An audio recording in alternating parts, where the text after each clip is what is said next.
The bell above the door didn't ring. It rattled, like something was broken inside.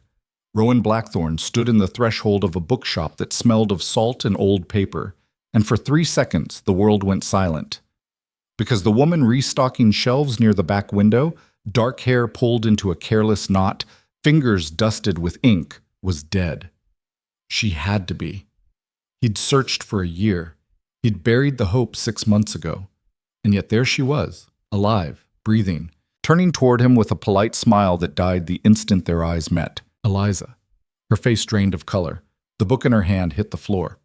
And from somewhere behind the counter, a child's voice called out, "Mama, before we go any further, if you want to see how far this story can travel, hit that like button and drop a comment telling me what city you're watching from. Let's see how many places this reaches." Rowan didn't move.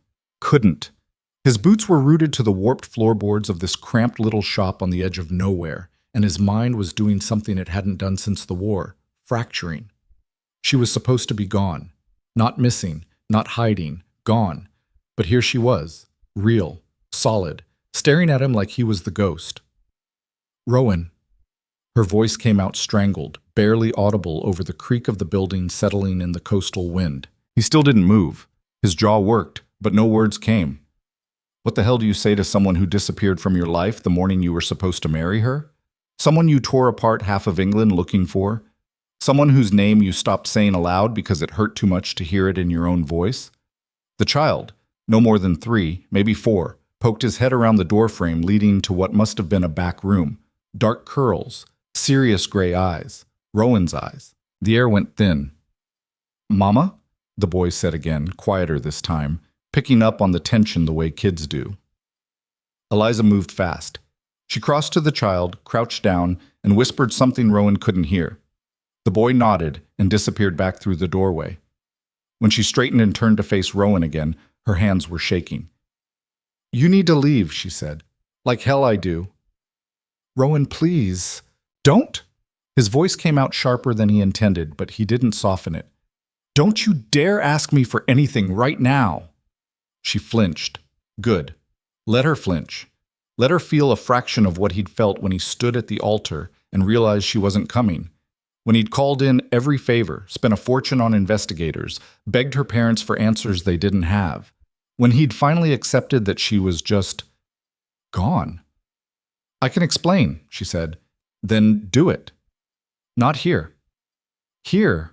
Her gaze darted toward the back room where the boy had vanished. Her throat worked. "I can't." Rowan took a step forward, then another. He watched her fight the urge to back away, watched her force herself to hold her ground, even though every line of her body screamed that she wanted to run. Again. "Who is he?" Rowan asked quietly. "Rowan? Who is he?" She closed her eyes. "His name is Thomas." "That's not what I asked." Silence. Rowan's hands curled into fists at his sides. He'd imagined this moment 1,000 times. Screaming at her, demanding answers, walking away with his pride intact. But standing here now, looking at her, at the dark circles under her eyes, the way her clothes hung a little too loose, the raw fear in her face, all he felt was hollow. "Is he mine?" he asked. Eliza's eyes snapped open. For a moment she looked like she might lie. He saw the calculation flicker across her face, the desperate weighing of options. Then her shoulders sagged. "Yes."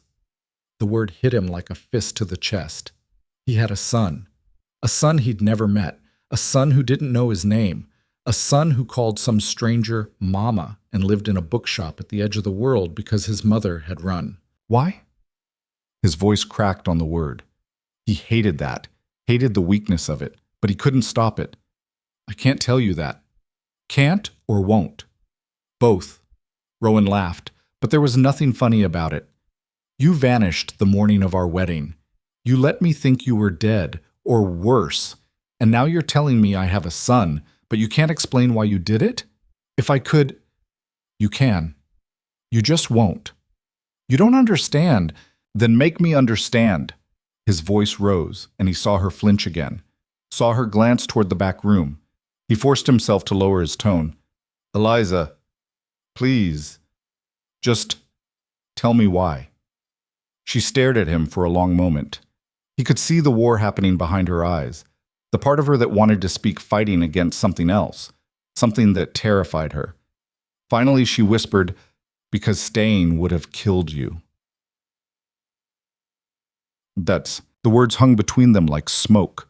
Rowan opened his mouth, closed it, opened it again. "What?" "I can't say more than that. Not here. Not now." She glanced toward the window, and for the first time, Rowan noticed the way her body was angled, always between him and the door, always positioned to run. "You need to leave. If someone sees you—" "Sees me?" "Eliza, what the hell are you talking about?" "Please," her voice broke. "Please, Rowan. I know you have questions. I know you deserve answers. But if you stay, if anyone realizes you found me—" "Who's anyone?" She didn't answer. Rowan took another step closer. She didn't back away this time, but he could see the effort it took. Could see the way her breath came faster, shallower, fear, real bone-deep fear, not of him, of something or someone else. "I'm not leaving," he said quietly. "Not without answers. Not without—" He stopped himself before he said, "My son." The words felt too big, too raw to speak aloud yet. Eliza's hands twisted together. "You can't be here. Watch me." "Rowan." The bell above the door rattled again. Eliza went rigid. Rowan turned, already moving to step between her and whoever was coming through that door. But it was just an old woman with a basket of vegetables and a friendly smile. "Afternoon, Miss Hale," the woman chirped. "Brought you some carrots from the garden. Thought young Thomas might like them." "Thank you, Mrs. Patch." Eliza's voice was steady, pleasant even, but Rowan could see the white-knuckle grip she had on the counter behind her. "Just leave them by the register. I'll settle up with you tomorrow." "No rush, dear. No rush at all." The old woman set the basket down, then turned her curious gaze on Rowan. "Don't believe I've seen you around here before." "Just passing through," Rowan said smoothly. Years of practice at court functions made the lie easy. Stopped in to browse.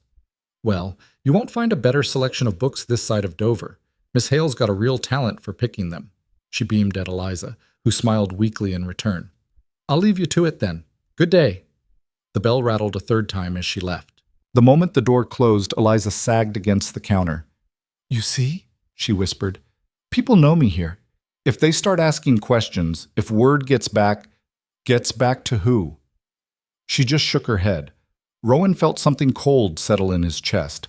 Whoever, or whatever, had driven Eliza to vanish, it wasn't over. She wasn't hiding from him. She was hiding from something worse. "Come with me," he said. "What?" "Come with me. Both of you, back to Ashford." Eliza laughed, a brittle, broken sound. "Are you insane?" "Probably, but I'm not leaving you here." "Rowan, you don't understand what you're asking." "Then explain it to me. On the way." "I can't." "Can't or won't." "Stop asking me that." "Then stop saying it." He ran a hand through his hair, frustration bleeding into every word. "Eliza, I don't know what you're running from. I don't know why you left. But whatever it is, we can face it, together. No?" Her voice was flat, final. "We can't." "Why not?" "Because I've spent a year keeping you alive, and I'm not going to undo that now." The words landed like stones. Rowan stared at her. "What?" "You heard me. Keeping me alive? Eliza, what?"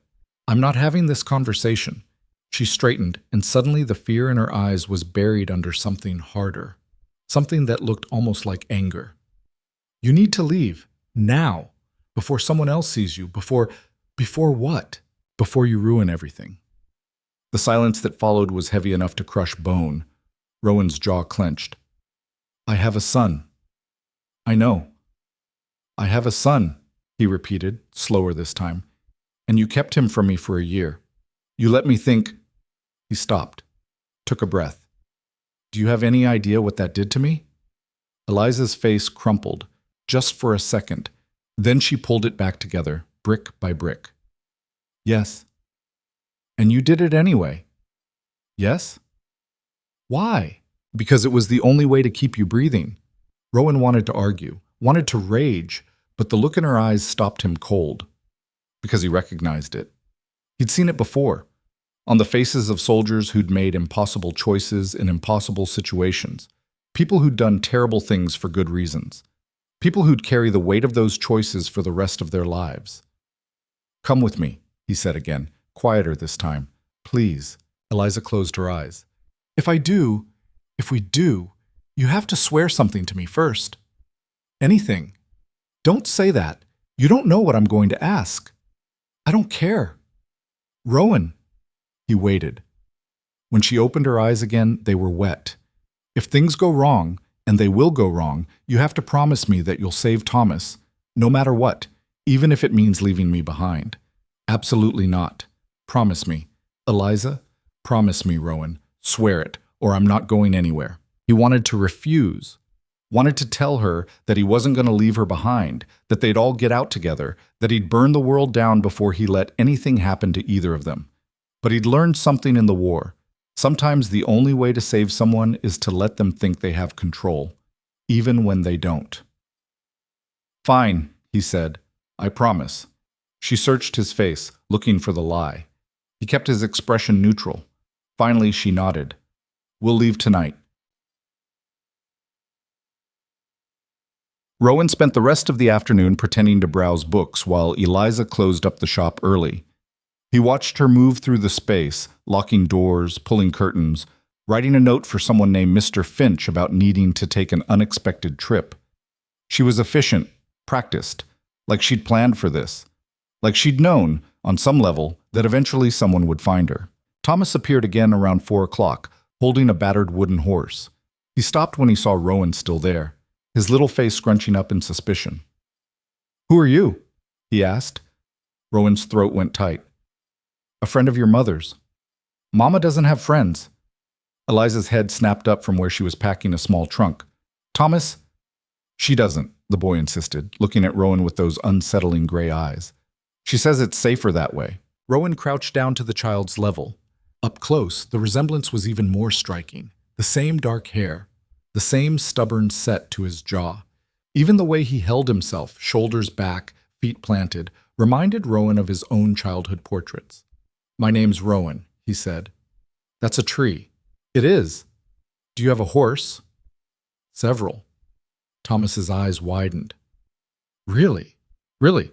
And if you come with me, you can meet them." The boy looked at Eliza, who'd gone very still, then back at Rowan. "Mama says we can't leave." "Your mama's very smart, but sometimes even smart people need help." "Are you here to help?" "I'm here to try." Thomas considered this for a long moment. Then he held out the wooden horse. "This is Captain. He's very brave." Rowan took the toy carefully, like it was made of glass. "I can see that. Mama made him for me. She's good at making things." "She is," Rowan agreed, his voice rough. Eliza crossed the room and put a hand on Thomas's shoulder. "Time to pack your things, sweetheart. Just your favorites. We can't take everything." "Are we going on an adventure?" "Something like that." Thomas frowned. "Is it because of the bad man?" Eliza went white. Rowan's blood turned to ice. "What bad man?" "Thomas," Eliza started, but the boy kept talking, oblivious to the tension. "The one Mama hides from, the one with the scary voice." "That's enough," Eliza said sharply. Too sharply. Thomas's face crumpled and she immediately softened. "I'm sorry, love. I didn't mean to snap. Just go pack, all right? We'll talk about it later." Thomas nodded and scurried off, taking Captain with him. The moment he was gone, Rowan rounded on Eliza. "Who is he?" "It doesn't matter." "Like hell it doesn't. Eliza, if someone's threatening you, it's handled." "Handled? You're hiding in a bookshop under a false name with my son, and you think it's handled?" "I think," she said, her voice sharp as broken glass, "that you don't know what you're walking into, and if you did, you'd turn around and leave." "Try me." She stared at him for a long moment. Then she moved to the window, peered through a gap in the curtains. Whatever she saw, or didn't see, made her shoulders relax fractionally. "His name is Victor Kane," she said quietly. Rowan went still. "The Victor Kane? You know him?" "Everyone knows him. He's—" Rowan stopped, reconsidered. "He's a criminal, runs half the black market trade between here and the continent. They say he's got politicians in his pocket. judges, even a few military officers. They're not wrong. And he's after you? Why? Eliza was quiet for so long that Rowan thought she might not answer. Then, in a voice barely above a whisper, she said, "Because my father owed him money." "Your father?" Rowan stopped, tried to process that. Edmund Hale had been a gentleman, minor gentry certainly, but respectable. The kind of man who attended church every Sunday and paid his debts on time. What kind of money? The kind you don't pay back. How much? 50,000 pounds. Rowan felt the floor tilt under him. 50,000. That was a fortune. A staggering fortune. "What did your father do?" he asked carefully. "Gambled. Lost. Gambled more trying to win it back. Lost worse." Her voice was flat, emotionless. By the time Kane came to collect, father was already dead, heart attack, so Kane decided the debt passed to me. That's not how debts work. It is when you're Victor Kane. Rowan's mind raced. "So you ran." "So I ran," she agreed. "I was supposed to marry you, become a duchess, live in safety behind your name and your title and your money. But Kane found out. Sent me a letter the week before the wedding, said if I went through with it, he'd kill you, make it look like an accident, a fall from a horse, bandits on the road, something the authorities wouldn't question." The pieces were starting to fit together, and Rowan hated every single one of them. "So you left," he said slowly, "to protect me." "To protect you," she confirmed. "I liquidated what little my father hadn't already gambled away, took a new name, and disappeared. I thought," her voice cracked, "I thought if I could just stay hidden long enough, Kane would forget about me, move on to easier targets. But he didn't. No, he didn't." "How do you know?" She turned from the window to face him, and the exhaustion in her eyes was staggering. "Because 3 months ago, I saw one of his men in the market. He didn't see me. I'm careful, but he was asking questions, showing people a sketch. It was my face." "You're sure?" "I'm sure." Rowan processed that. "So he's still hunting you." "He'll never stop. Men like Kane don't forgive debts. They don't forget." She wrapped her arms around herself. "And now you're here, and if he finds out, if he realizes you found me, he'll come after me too. He'll come after all of us."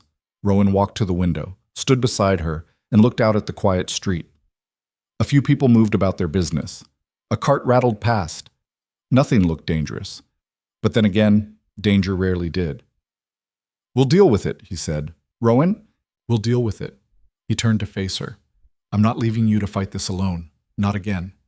"You don't understand?" "Then help me understand. Come back with me. Bring Thomas. We'll figure this out together." "And if Kane comes for you?" "Then he'll find out what happens when you threaten a duke." Eliza laughed, but there was no humor in it. "You think your title will protect you? Rowan, this man has killed nobles before. He doesn't care about your name or your estate or your connections." "Maybe not, but he should." Something flickered in her eyes. Hope, maybe. Or fear, probably both. "If we do this," she said slowly, "we do it my way. No announcements, no public appearances. We keep Thomas's existence quiet until we know it's safe." "Agreed. And if things go wrong—" "I know, save the boy. I promised." He reached out, caught her hand. Her fingers were ice cold. "But Eliza, things aren't going to go wrong. You can't know that." "No, but I can do everything in my power to make sure they don't." She looked down at their joined hands. He waited for her to pull away. She didn't. "We leave after dark," she said finally. "I'll hire a carriage. I brought my own." "Of course you did." She almost smiled. Almost. "Always prepared, aren't you? I learned from the best."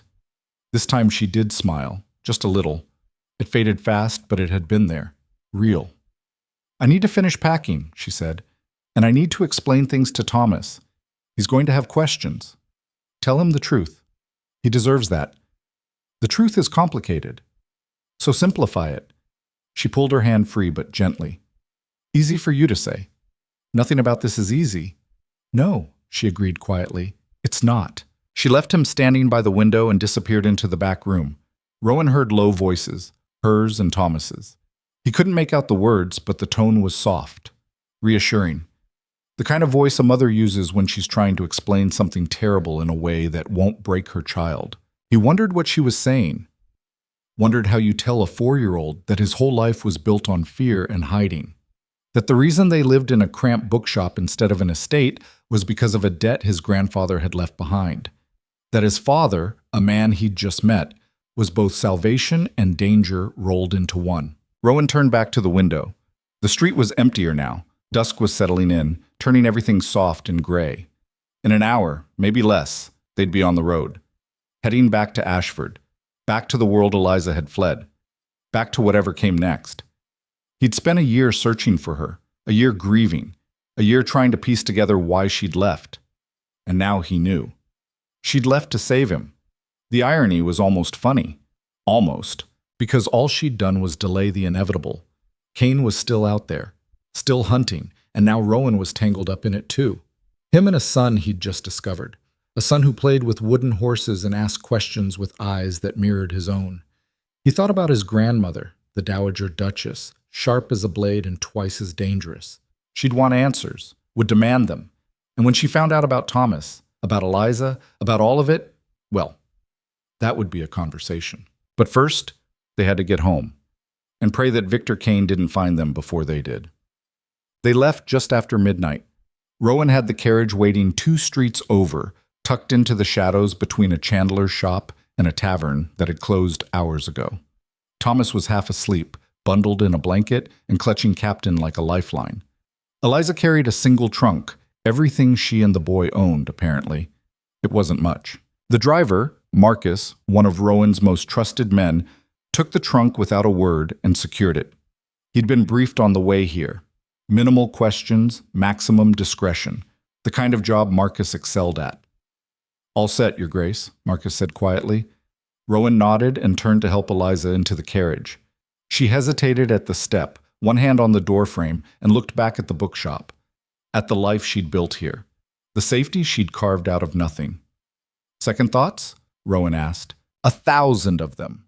But she climbed in anyway, settling Thomas beside her. The boy's head drooped against her shoulder immediately. Rowan followed, pulling the door shut behind him. The space was cramped, intimate in a way that made his chest ache. A year ago, they'd ridden together in carriages like this all the time. She'd laugh at his terrible jokes. He'd steal kisses when the driver wasn't looking. They'd been young and stupid and in love. That felt like a lifetime ago. The carriage lurched into motion. Eliza stared out the window, watching the darkened street slip past. Rowan watched her. The moonlight caught the curve of her cheek, the line of her jaw. She looked older than he remembered, harder, like the softness he'd fallen in love with had been filed away by necessity. "You're staring," she said without looking at him. "Can you blame me?" "I suppose not. I thought you were dead." "I know. I mourned you." "I know that too. Do you?" He leaned forward slightly. "Do you have any idea what it was like? Standing there, waiting for you, watching the minutes tick by and knowing that something was wrong? And then the hours after, the days, the weeks, searching and finding nothing, begging your parents for answers they didn't have, tearing apart every lead, every rumor, every—" He stopped, took a breath. "I thought I'd lost you." "You did lose me. But you're not dead. You're here. For now." The words hung heavy between them. "Eliza?" "Don't."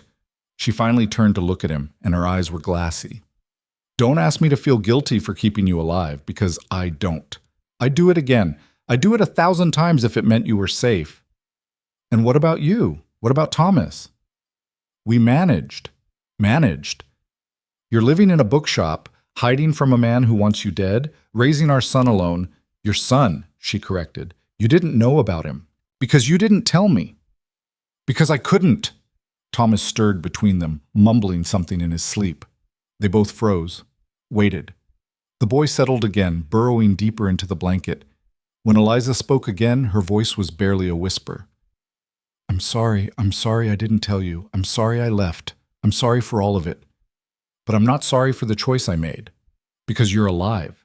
And as long as that's true, I can live with the rest." Rowan sat back, running a hand over his face. "This is insane." "Yes. We're going to have to tell people. My family, the staff, society. I know. They're going to ask questions. Let them. Eliza, I'm not afraid of questions, Rowan. I'm afraid of the man who'll hear the answers. That shut him up. They rode in silence for a while. The countryside rolled past, dark and empty. Somewhere in the distance, an owl called. The sound was lonely, fitting. What's he like? Rowan asked finally. Who? Thomas. What's he like? Eliza's expression softened. Smart. Too smart, sometimes. He asks 1,000 questions a day. Wants to know how everything works. Why the sky is blue. Where the ocean ends. Whether horses dream. She smiled faintly. He's stubborn, too. Gets that from you. I'm not stubborn. You're the most stubborn man I've ever met. That's called determination. That's called stubborn. Rowan found himself smiling despite everything. What else? He's kind, gentle with animals, shares his food with stray cats even though we barely have enough for ourselves. Her voice went softer. And he's brave. Braver than any 4-year-old should have to be. He shouldn't have had to be brave at all. No, he shouldn't. I'm going to make this right, Eliza. You can't promise that. Watch me. She looked at him then, really looked at him, and something in her expression cracked. I missed you, she whispered. Every single day. I missed you so much it hurt. Rowan's throat tightened. Then why didn't you come back? Because missing you was better than burying you. The words landed like a punch. He wanted to argue, wanted to tell her that she'd made the wrong choice, that they could have faced Cain together, that running had solved nothing. But looking at her now, at the shadows under her eyes, the way her hands never stopped moving, the constant vigilance that radiated from every line of her body, he realized something. She hadn't just been hiding, she'd been at war, a quiet, lonely war fought in the margins, and she'd been fighting it alone. Not anymore, he said.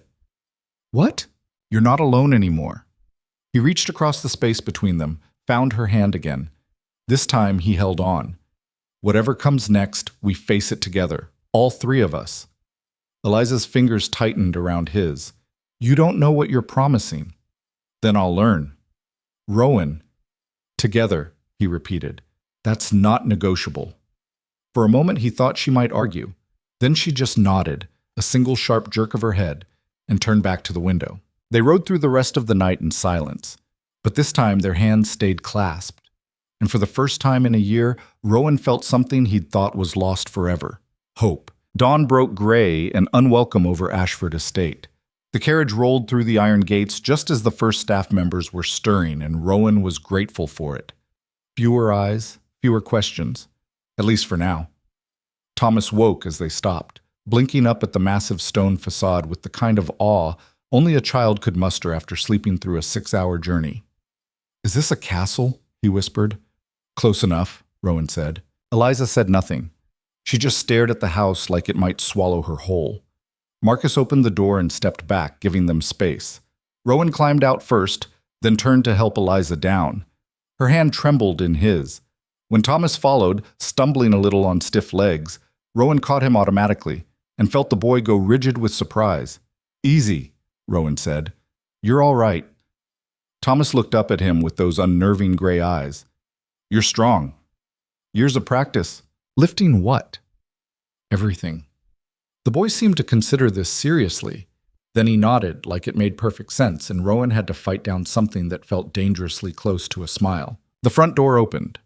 Mrs. Halloway, the head housekeeper, appeared on the steps, a rail-thin woman in her 50s with a spine like an iron rod and eyes that missed nothing. She took in the scene with one sweep. The Duke, the strange woman, the child. Her expression didn't change, but Rowan saw the calculation happening behind it. Your Grace, she said smoothly. We weren't expecting you back so soon. Change of plans, Rowan replied. Mrs. Halloway, this is Miss Hale and her son Thomas. They'll be staying with us indefinitely. I'll need rooms prepared in the East Wing, connecting if possible. And discretion, please. No announcements, no gossip. Mrs. Halloway's eyebrows rose a fraction of an inch, her version of shock. Of course, Your Grace. I'll see to it personally. Thank you. Rowan turned to Eliza. Come on. Let's get you inside. They climbed the steps. Thomas's hand slipped into his mother's, but his eyes stayed fixed on the house, taking it all in. Rowan wondered what the boy was thinking, whether this looked like safety or just a different kind of prison. The entrance hall was exactly as Rowan had left it. High ceilings, marble floors, portraits of dead ancestors staring down with varying degrees of disapproval. Eliza stopped just inside the door, and Rowan saw her shoulders tense. "It hasn't changed," she said quietly. "Did you expect it to?" "I don't know what I expected." Mrs. Halloway reappeared with remarkable speed.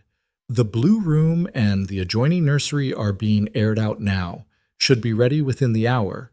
In the meantime, perhaps your guests would like some breakfast?" "Yes," Rowan said. "Thank you." "And the Dowager Duchess?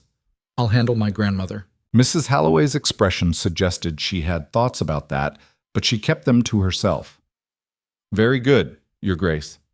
She disappeared down the hall, and Rowan turned to find Eliza staring at him. "Your grandmother," she said. "You're going to tell her."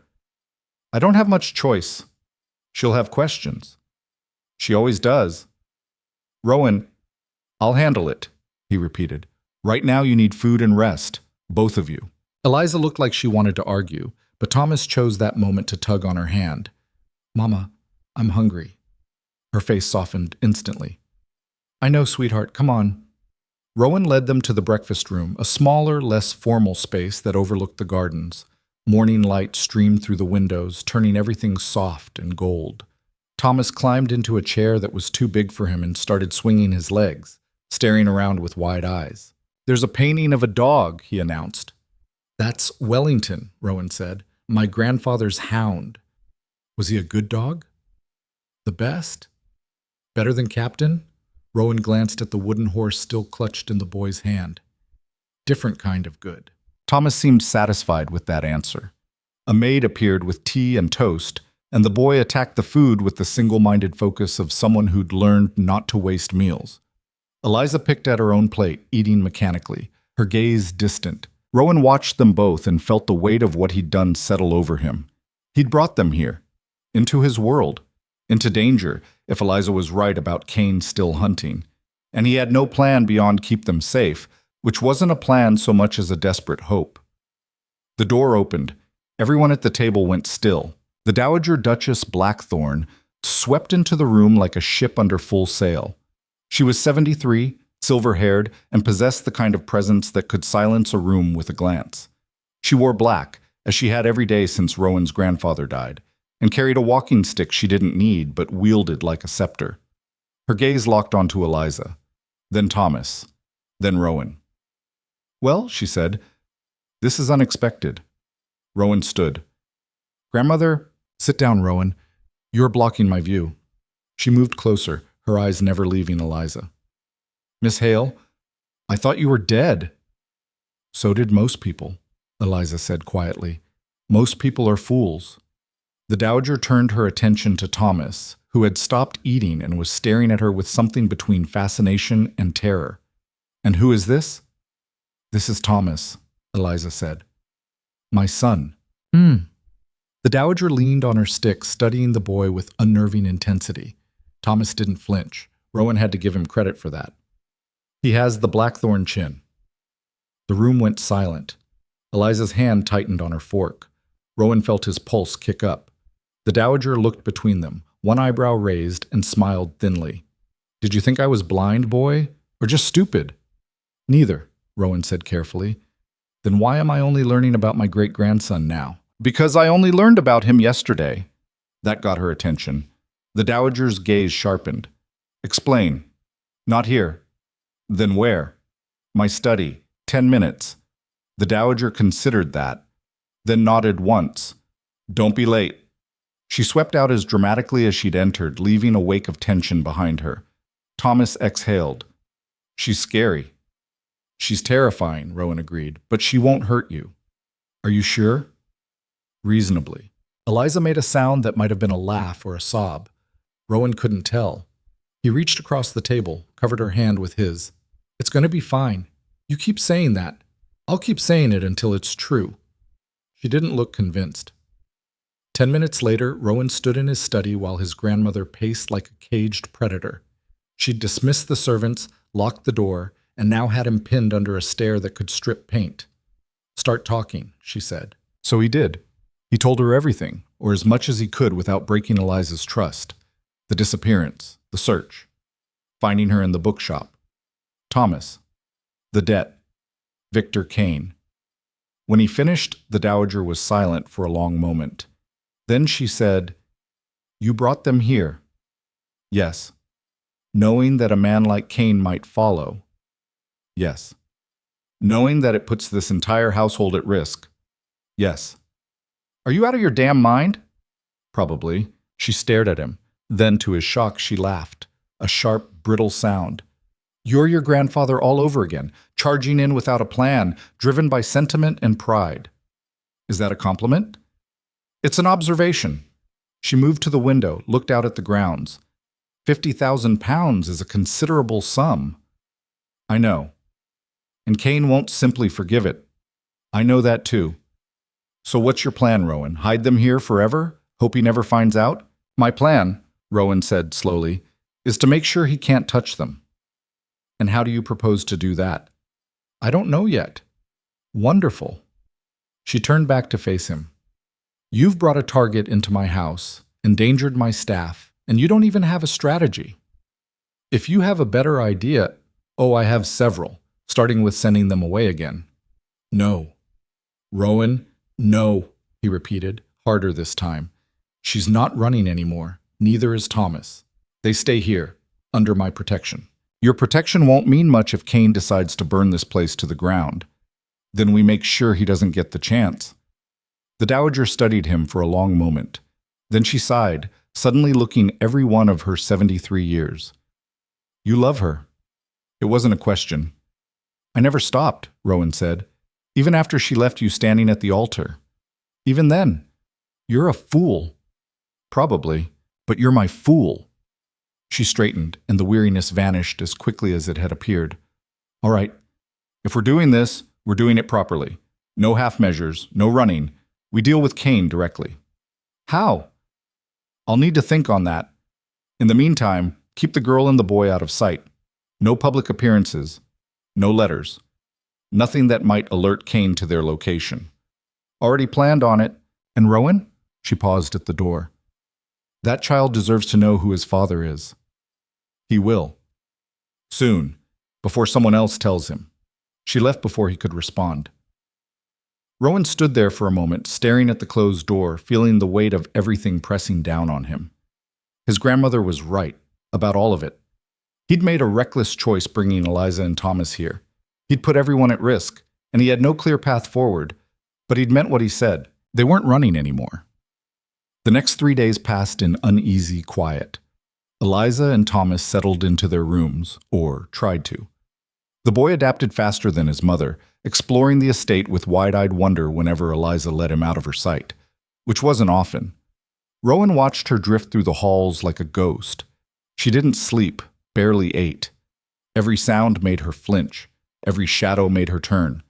She was waiting for the other shoe to drop. He was starting to think she might be right to. On the fourth morning, Marcus appeared in Rowan's study with a folded piece of paper and an expression that promised bad news. "This was just delivered," Marcus said. "No messenger. Someone left it at the gate." Rowan took it, already knowing what he'd find. The note was short, handwritten in elegant script. "Duke Blackthorne, I believe you have something that belongs to me. Let's discuss terms. VK." Rowan read it twice. Then he set it down carefully, fighting the urge to crumple it into a ball. "He knows," Marcus said. "He knows." "What do you want to do?" "Good question." Rowan stared at the note, his mind racing through options and discarding them just as fast. Run? No. They'd never outpace Kane's network. Pay? £50,000 would cripple the estate, and there was no guarantee Kane would stop there. Negotiate? With a man who made his living through violence and fear? None of it was good. All of it was necessary. "Set up a meeting," Rowan said. Marcus blinked. "Sir?" "You heard me. Send word to Kane. Tell him I'll meet with him. Neutral ground. Public place. No weapons. That's insane. Probably. Do it anyway. Marcus looked like he wanted to argue. Then he just nodded and left. Rowan sat there for a moment, staring at the note. Then he stood, grabbed his coat, and went to find Eliza. She was in the garden with Thomas, watching the boy chase butterflies through the rose bushes. She looked up as Rowan approached, and he saw the question in her eyes before she spoke it. What's wrong? Kane knows you're here. The color drained from her face. How? Does it matter? He handed her the note. She read it. Her hands started shaking. No, Rowan, you can't. I have to. You don't. We can leave. Right now. We can disappear again. For how long? A year, 5, 10. He took the note back, folded it. He'll never stop, Eliza. You said it yourself, so we end it. By walking into a trap? By forcing his hand. That's suicide. It's the only option we have left. She stared at him like he'd lost his mind. Maybe he had. But looking at Thomas, laughing, running, free in a way he probably hadn't been since he was born, Rowan knew he couldn't let that end. I'm going to meet with him, Rowan said quietly. I'm going to find out what he wants, what he'll accept, and what it'll take to make this stop. And then we're going to end this. And if he kills you? Then you and Thomas disappear again. My grandmother will help. She's already agreed. Rowan, I'm not negotiating this, Eliza. This is happening. She looked at him for a long moment. Then she closed her eyes. You're just like your grandfather, stubborn and reckless and effective, infuriating. I'll take it. She opened her eyes, and they were wet. If you die, I'll never forgive you. If I die, I'll deserve it. She made a sound halfway between a laugh and a sob, and then, before he could react, she stepped forward and kissed him, hard, desperate, like she was trying to memorize the feel of him. When she pulled back, her hands were fisted in his shirt. Come back, she whispered. I will. Promise me. I promise. It was a lie, and they both knew it. But sometimes lies were all you had. The meeting was set for 2 days later. A tavern in Dover. Busy, public, impossible to control completely. Which meant it was dangerous for everyone. Exactly the kind of place Rowan would have avoided under normal circumstances. But these weren't normal circumstances. He told Eliza he was going alone. She told him he was an idiot. He didn't argue. She was probably right. The morning he left, Thomas was in the stables with one of the grooms, learning how to brush down a horse.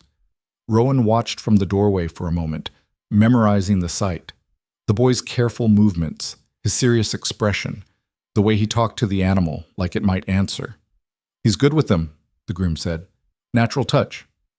He gets that from his mother, Rowan said. Begging your pardon, Your Grace, but I think he gets it from you. Rowan didn't respond to that. Couldn't. He just watched his son, for another moment, then turned and walked away. Eliza was waiting by the carriage. She'd tried to hide it, but he could see the fear etched into every line of her face. You don't have to do this, she said. We both know I do. Then let me come with you. Absolutely not. Rowan, no, you stay here, with Thomas, where it's safe.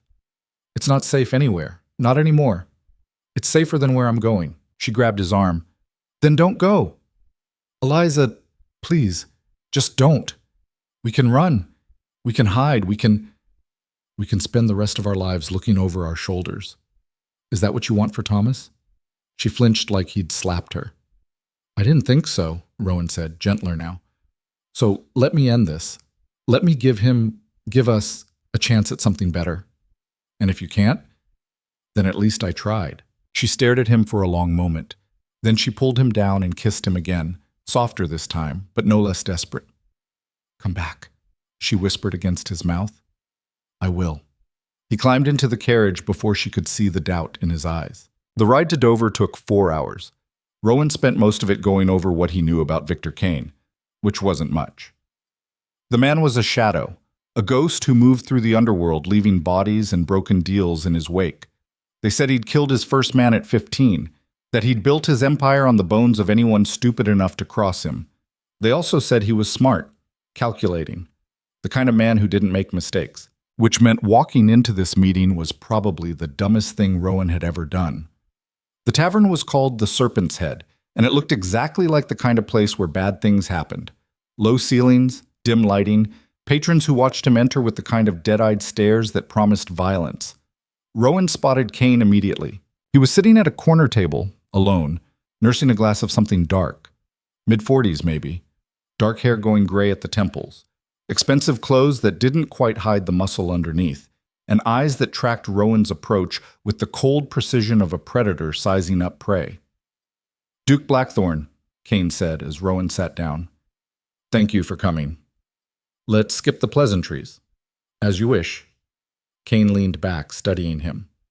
"You have something of mine. I'd like it back." "She's not a thing." "No, she's a debtor, and debtors pay." "Her father's debt died with him." "That's not how I do business." "Then we have a problem." Kane smiled. It didn't reach his eyes. "Yes, we do." Rowan kept his expression neutral. "What do you want?" £50,000, plus interest. Call it 60 to make the math easy. "And if I pay it?" "Then Miss Hale is free, and so are you." Just like that. Just like that.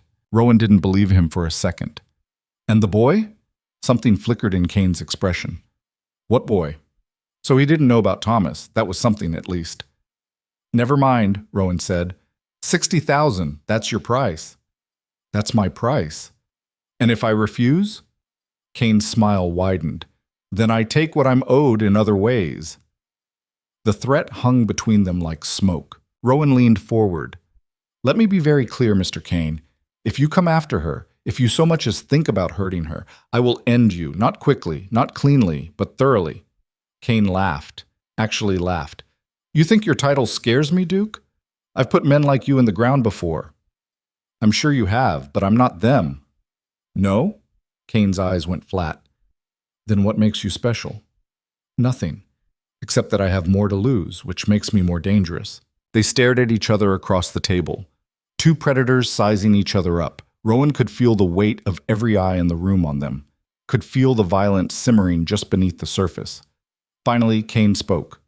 "You have 1 week, £60,000, delivered to an address I'll send. Do that, and this ends. And if I don't, then I start taking pieces. Her first, then everyone you love, then you." Rowan stood. "You'll have your money." "I'd better." Rowan walked out of that tavern feeling every set of eyes on his back, waiting for a knife, a bullet, anything, but nothing came. He climbed into the carriage and Marcus pulled away, and only then did Rowan let himself breathe. "How'd it go?" Marcus asked. "About as well as expected." "Which means?" "We have 1 week." Marcus was quiet for a moment. Then, "Where are we getting £60,000? "Good question."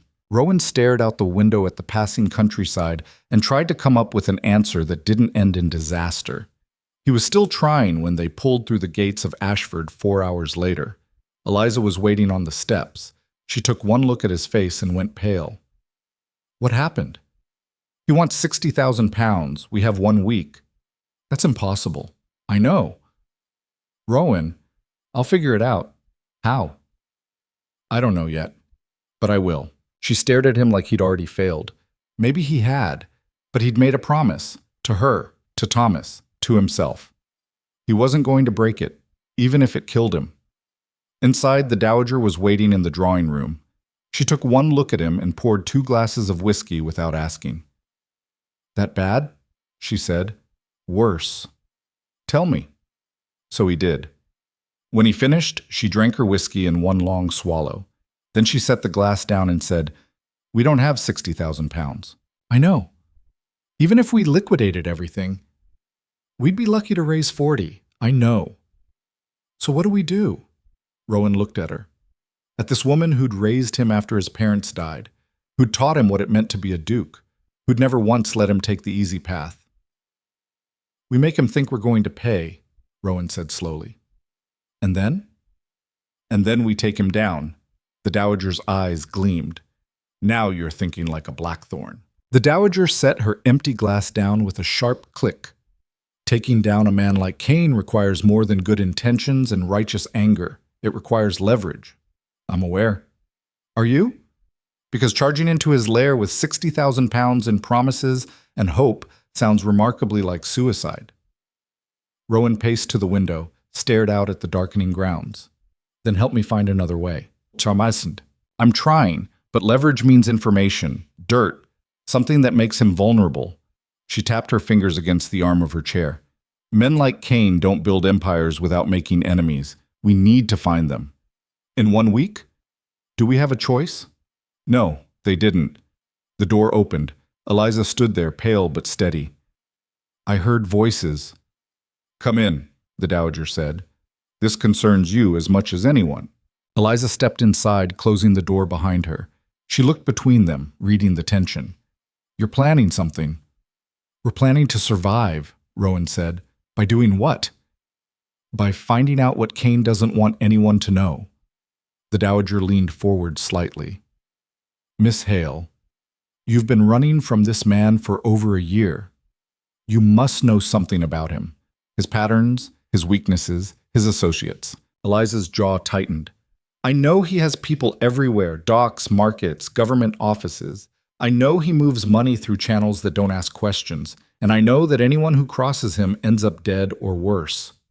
That's common knowledge. I need specifics. I don't have specifics. I spent a year avoiding him, not studying him. Then we start from scratch. The Dowager stood, moving to a writing desk in the corner.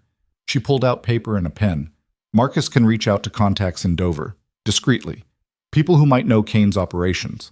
Meanwhile, we'll need to stall, make Cain believe we're gathering the money. How? Eliza asked. We give him something to keep him interested. A partial payment. 10,000, perhaps. Enough to show good faith without bankrupting us entirely. Rowan shook his head. That's still 10,000 we might not recover. Consider it an investment in staying alive. He couldn't argue with that logic. Eliza moved to stand beside him at the window. Her reflection in the glass looked haunted.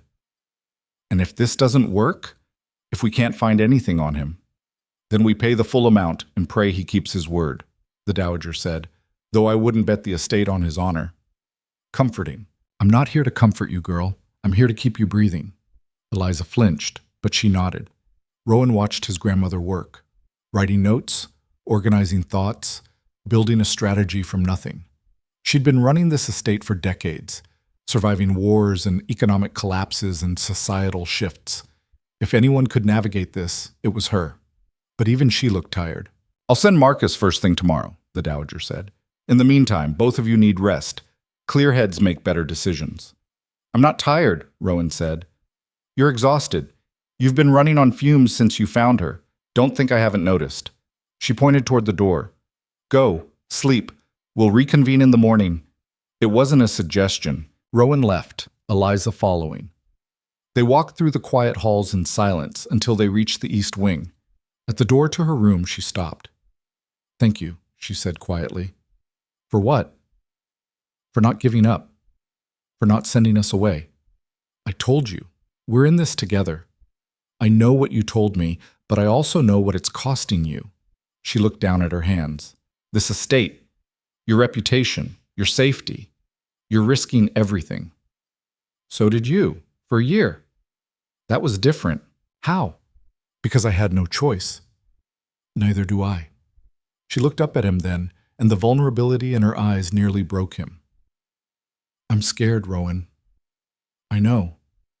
Not just for me. For Thomas, for you, for everyone here. What if... Don't. He reached out, cupped her face in his hands. Don't start thinking about what ifs. We deal with what's in front of us, one step at a time. And if the next step is off a cliff, then we figure out how to fly. She laughed, small and broken. You've always been ridiculous. It's part of my charm. It's part of your problem. He kissed her forehead, gentle and brief. Get some rest. You too. But neither of them slept. Rowan lay in his bed, staring at the ceiling, running scenarios through his mind. Every plan had holes, every strategy had risks, and all of them ended with people he cared about in danger. Somewhere down the hall, Thomas was probably sleeping peacefully, unaware that his entire world was built on a foundation of debt and fear. The thought made Rowan's chest ache. He'd promised to protect them. He just didn't know if he could. Morning came too fast. Rowan was in the stables before dawn, checking horses and equipment, anything to keep his hands busy and his mind from spiraling. Marcus found him there an hour later. "Got your orders from the Dowager," Marcus said. "Heading to Dover this morning. Be careful. Kane's got eyes everywhere." "I'm always careful." "Be more careful than usual." Marcus smiled grimly. "I'll bring back something useful." "You'd better." They shook hands and Marcus left. Rowan watched him go, feeling the weight of command settle heavier on his shoulders. He'd sent men into danger before, during the war, when he'd had no choice. But this was different. This was personal. "Papa?" Rowan froze, turned slowly. Thomas stood in the stable doorway, still in his nightshirt, captain clutched in one hand. His hair was wild from sleep, his eyes wide and uncertain. "Did you just call me Papa?" The boy nodded. "Mama said I should. She said you're my father. Is that true?" Rowan's throat closed up. He crossed to the boy, crouched down to his level. "Yes, it's true. Why didn't you come before?" "Because I didn't know about you. If I had, I would have come sooner, I promise." Thomas studied him with that unnerving intensity children have when they're trying to decide if adults are lying. "Mama says promises are important." "She's right." "Are you going to stay?" "I'm going to try." "That's not a promise." "Smart kid. Too smart." "No," Rowan admitted. "It's not. But it's the truth. And sometimes that's more important." Thomas thought about that. Then he held out Captain. "You can hold him if you want. He makes things less scary." Rowan took the wooden horse carefully. It was worn smooth from years of small hands gripping it, one ear slightly chipped. A well-loved thing. "Thank you." "You're welcome." They sat there for a moment, Rowan holding the horse and Thomas leaning against his knee like it was the most natural thing in the world, like they'd been doing this for years instead of days. "Thomas!" Eliza's voice echoed through the courtyard. "Thomas, where—" She appeared in the doorway, breathless and panicked. When she saw him with Rowan, she sagged with relief. "You can't just wander off like that. You scared me." "I was finding Papa." Eliza's gaze flicked to Rowan. Something passed between them, an understanding maybe, or just shared exhaustion. "Come on," she said gently. "Let's get you dressed. Your father has work to do." "Can I help?" "Not today." Thomas pouted but didn't argue. He took Captain back from Rowan, patted his father's shoulder in a gesture that was probably meant to be comforting, and followed his mother out. Rowan sat there in the stable dirt, feeling like he'd just been punched in the chest and hugged at the same time. Papa. The word echoed in his head for the rest of the morning.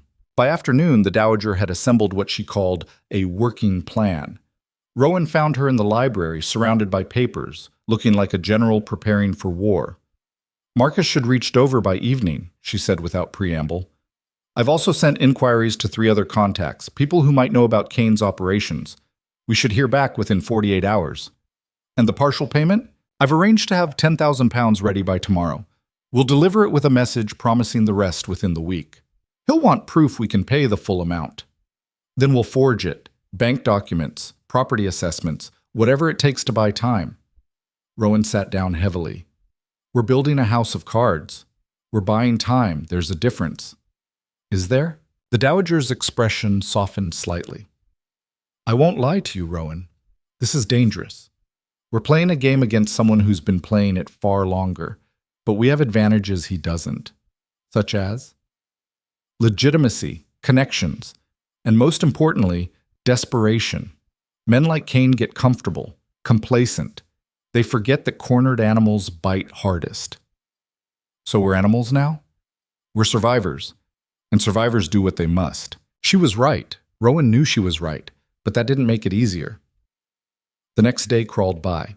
Rowan spent most of it with Thomas, teaching the boy how to groom horses and trying not to think about everything that could go wrong. Eliza watched from a distance, arms wrapped around herself like she was holding pieces together. That evening, Marcus returned. They gathered in the study, Rowan, the Dowager, and Marcus. Eliza had wanted to be there, but Thomas had needed her, and that took priority. "Well?" the Dowager demanded. Marcus pulled out a small notebook. Kane's careful, but he's not invisible. I found two people willing to talk, for the right price. One's a former associate who got out before things turned violent. The other's a dock worker who handles shipments Kane doesn't want documented. And? Rowan leaned forward. Kane's moving more than money. He's got his hands in smuggling, weapons mostly, some opium. Uses legitimate shipping companies as cover. Bills of lading are falsified. Customs officers are paid off. Marcus flipped a page. The dock worker says there's a major shipment coming through in 5 days. Military-grade rifles. Enough to arm a small rebellion. The Dowager's eyes gleamed. That's useful. It's more than useful, Rowan said. If we can prove it, we can bury him. Smuggling's one thing. Smuggling weapons is treason. Proving it is the trick, Marcus said. We'd need evidence, documentation, something that ties Kane directly to the shipment. Can your dock worker get it? For enough money, maybe. But he's terrified. Kept saying if Kane finds out, he's dead. He's probably right, the Dowager said. But offer him protection, anonymity, whatever it takes to get those documents. Marcus nodded. I'll reach out. Do it tonight. We don't have time to waste. He left, and Rowan felt the first flicker of something that might have been hope. It wasn't much, but it was more than they'd had that morning. We still need to deliver the partial payment, the Dowager said. Show him we're cooperating. Can't have him getting suspicious. When? Tomorrow. I'll have someone handle it. No. Rowan stood. I'll do it. That's foolish. Maybe. But I want him to see me. Want him to think I'm scared and scrambling. Makes the trap more convincing. The Dowager considered that, then nodded slowly. Don't get killed. I'll try my best. The next morning, Rowan left for Dover again. This time he carried a locked case containing 10,000 pounds, a fortune in anyone's terms, and barely a fraction of what Kane demanded. The meeting place was different this time. A warehouse on the docks. Isolated. Dangerous. Exactly the kind of place where people disappeared. Rowan went anyway. Kane was waiting inside, flanked by two men who looked like they ate violence for breakfast. The criminal himself stood with his hands behind his back, expression neutral. Duke Blackthorne, Kane said. You came. I gave my word. Rowan set the case on a crate between them. 10,000, as promised. The rest will follow, Kane gestured. One of his men opened the case, checked the contents, nodded. Satisfactory, Kane said, though you understand this is merely a down payment. I understand. And the remaining 50,000? Will be ready within the week. You sound confident. I am, Kane smiled, and it made Rowan's skin crawl. I hope so, for your sake, and for Miss Hale's. Leave her out of this. She's the reason we're having this conversation, Duke. She'll always be in this. Rowan's hands clenched into fists. You'll get your money, and then we're done. We'll see. The words hung heavy with threat. Rowan left before he did something stupid. He could feel Kane's eyes on his back the entire walk to the carriage, could feel the weight of those two guards and the 100 other dangers lurking in the shadows. But he made it out. For now. The ride back to Ashford took 4 hours. By the time Rowan arrived, it was evening. He found Eliza in the garden with Thomas, the boy running in circles while she watched with that constant vigilance that never seemed to fade. How did it go? She asked as Rowan approached. He took the money. Bought us time. How much time? A few days, maybe a week if we're lucky. She nodded, like she'd expected as much. And then? Then we spring the trap. If Marcus can get the evidence, he will. You don't know that. No, but I have to believe it. Eliza looked at him, and her expression was something between fear and admiration. You're insane. Possibly. And stubborn. Definitely. And She stopped, looked away. I don't know what I'd do if you died. You'd survive, like you've been surviving. That's not living. No, Rowan agreed. It's not. Thomas ran over, breathless and grinning. Papa, watch this! He proceeded to do a sloppy cartwheel that ended with him flat on his back in the grass, laughing. Rowan couldn't help but smile. Very impressive. Mama says I'll get better if I practice. Mama's right. The boy beamed and ran off again. Eliza watched him go, and when she spoke, her voice was soft. He's happy here. Happier than he's been in a long time. That's good. Is it, when it might all come crashing down? It won't. You keep saying that. Because I mean it. She turned to face him fully. Rowan, what if we can't stop him? What if Kane gets what he wants and still comes after us? What if... He kissed her. Hard and sudden and desperate. She made a startled sound against his mouth, then melted into it, her hands fisting in his shirt. When they broke apart, they were both breathing hard. Stop thinking about what ifs, Rowan said. Just be here, with me, with Thomas. For as long as we have. That's not much of a plan. It's all I've got. She laughed, shaky and raw.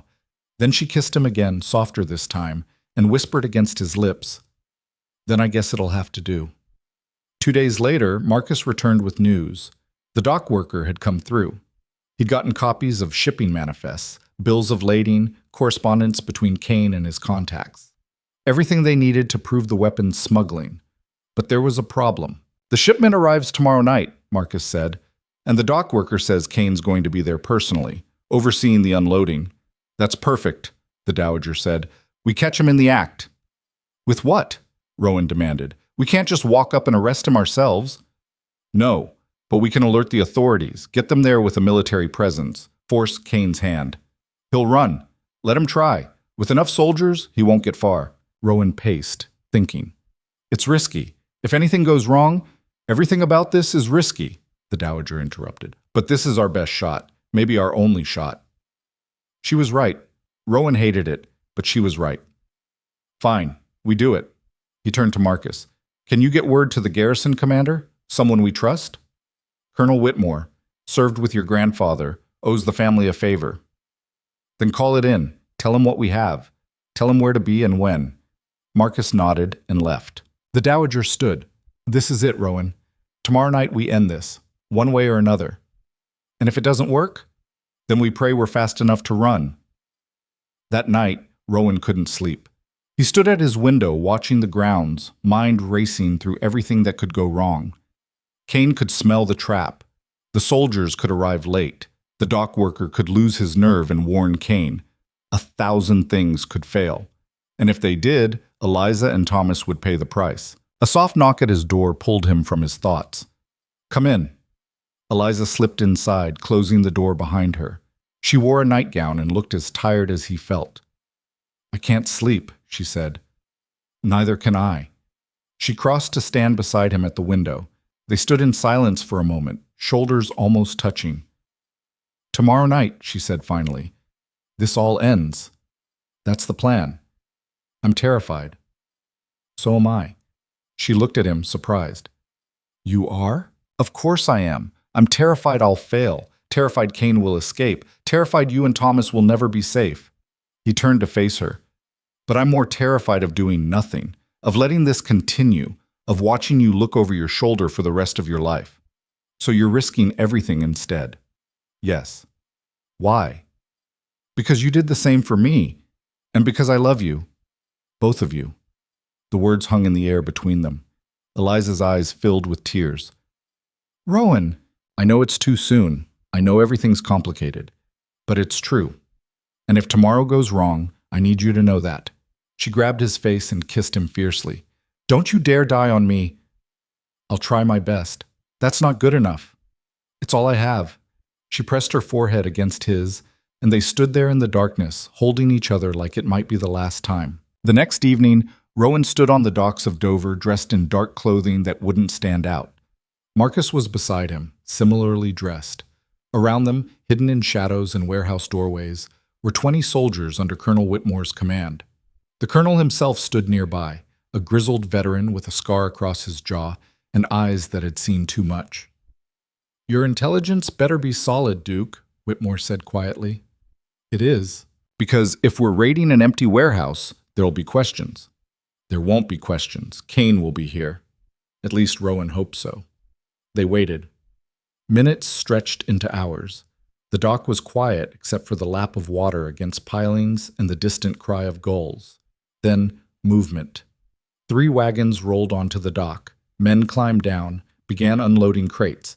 And walking among them, inspecting the goods like a king surveying his domain, was Victor Kane. "That's him," Marcus whispered. Whitmore signaled his men. They began moving into position, silent as ghosts. Rowan's heart hammered against his ribs. This was it. The moment everything either worked or fell apart. Kane's men continued unloading. One of them pried open a crate, revealing rows of rifles packed in straw. Another crate held ammunition. A third held what looked like small explosives. Enough evidence to hang every man there. Whitmore raised his hand, held it, waited until every soldier was in position. Then he dropped it. "In the name of the crown, you're all under arrest." Chaos erupted. Kane's men scattered like rats. Some reached for weapons. Others ran for the wagons. Kane himself stood frozen for half a second, just long enough for his eyes to find Rowan in the shadows. Recognition flared, then rage. "You!" Kane snarled. Soldiers swarmed the dock. Gunfire cracked.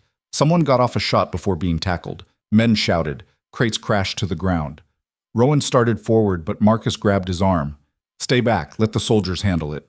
"But, Your Grace, you can't—" More gunfire. Closer this time. Kane was running. He'd slipped past the first wave of soldiers and was heading for the water. Rowan saw him go. Saw him almost make it to a small boat tied at the dock's edge. And then Colonel Whitmore stepped into his path. "Going somewhere?" the colonel said. Kane pulled a pistol. Whitmore was faster. The gunshot echoed across the water. Kane stumbled, clutched his shoulder, and went down hard. Soldiers were on him in seconds, pinning him to the dock. It was over, just like that. Rowan sagged with relief so intense it nearly knocked him over. Marcus steadied him, grinning. "We did it," Marcus said. "We actually did it." "Yeah," Rowan's voice came out rough. "We did." Whitmore approached, holstering his weapon. "You were right. And now I've got enough evidence to bury this bastard 10 times over." "What happens to him?" "Trial. Probably execution, given the charges. But that's not your concern anymore, Duke. You've done your part." Rowan nodded, numb with exhaustion and relief. It was over. Kane was caught. The threat was ended. They'd won. He turned to leave, ready to get back to Ashford, ready to tell Eliza it was safe, ready to— "Rowan!" Marcus's shout came too late. Rowan spun just as one of Kane's men, wounded but still dangerous, lunged from behind a crate with a knife raised. Time slowed.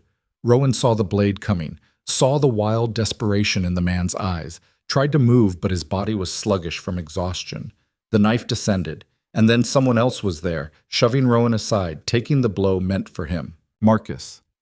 The knife buried itself in Marcus's side. He gasped, staggered, and went down. "No!" Rowan caught him, lowering him to the dock. Blood spread across Marcus's shirt, dark and fast. "No, no, no!" Soldiers tackled the attacker. Whitmore was shouting orders, but all Rowan could see was Marcus's face going pale. "It's okay," Marcus mumbled. "Got him. We got him. You're going to be fine. You hear me? You're going to be fine." Marcus smiled weakly. "Liar." "Shut up. Save your strength. Tell them I did good." "You did. You did so good. Now stop talking and—" But Marcus's eyes were already closing, and no matter how hard Rowan pressed his hands against the wound, the blood wouldn't stop. The doctor arrived within the hour, but by then Marcus had already lost too much blood. They carried him to a room above one of the dock offices, a cramped space that smelled of tobacco and old wood, and the doctor worked while Rowan paced outside like a caged animal. Colonel Whitmore stood nearby, arms crossed, expression grim. "Your man's a fighter." "He'd better be. Took that knife for you without thinking twice." "I know." Rowan's voice came out strangled. "I was standing right there." They waited. The minutes stretched like hours. Finally, the doctor emerged, wiping blood from his hands with a rag that had seen cleaner days. "He'll live," the doctor said. "Lost a lot of blood, but the blade missed anything vital. He needs rest, lots of it. No travel for at least a week." Rowan felt his legs nearly give out with relief. "Can I see him?" "Briefly. He's sedated, but conscious." Rowan went in. Marcus lay on a narrow cot, pale as death, but breathing. His eyes opened when Rowan approached. "You're an idiot," Rowan said.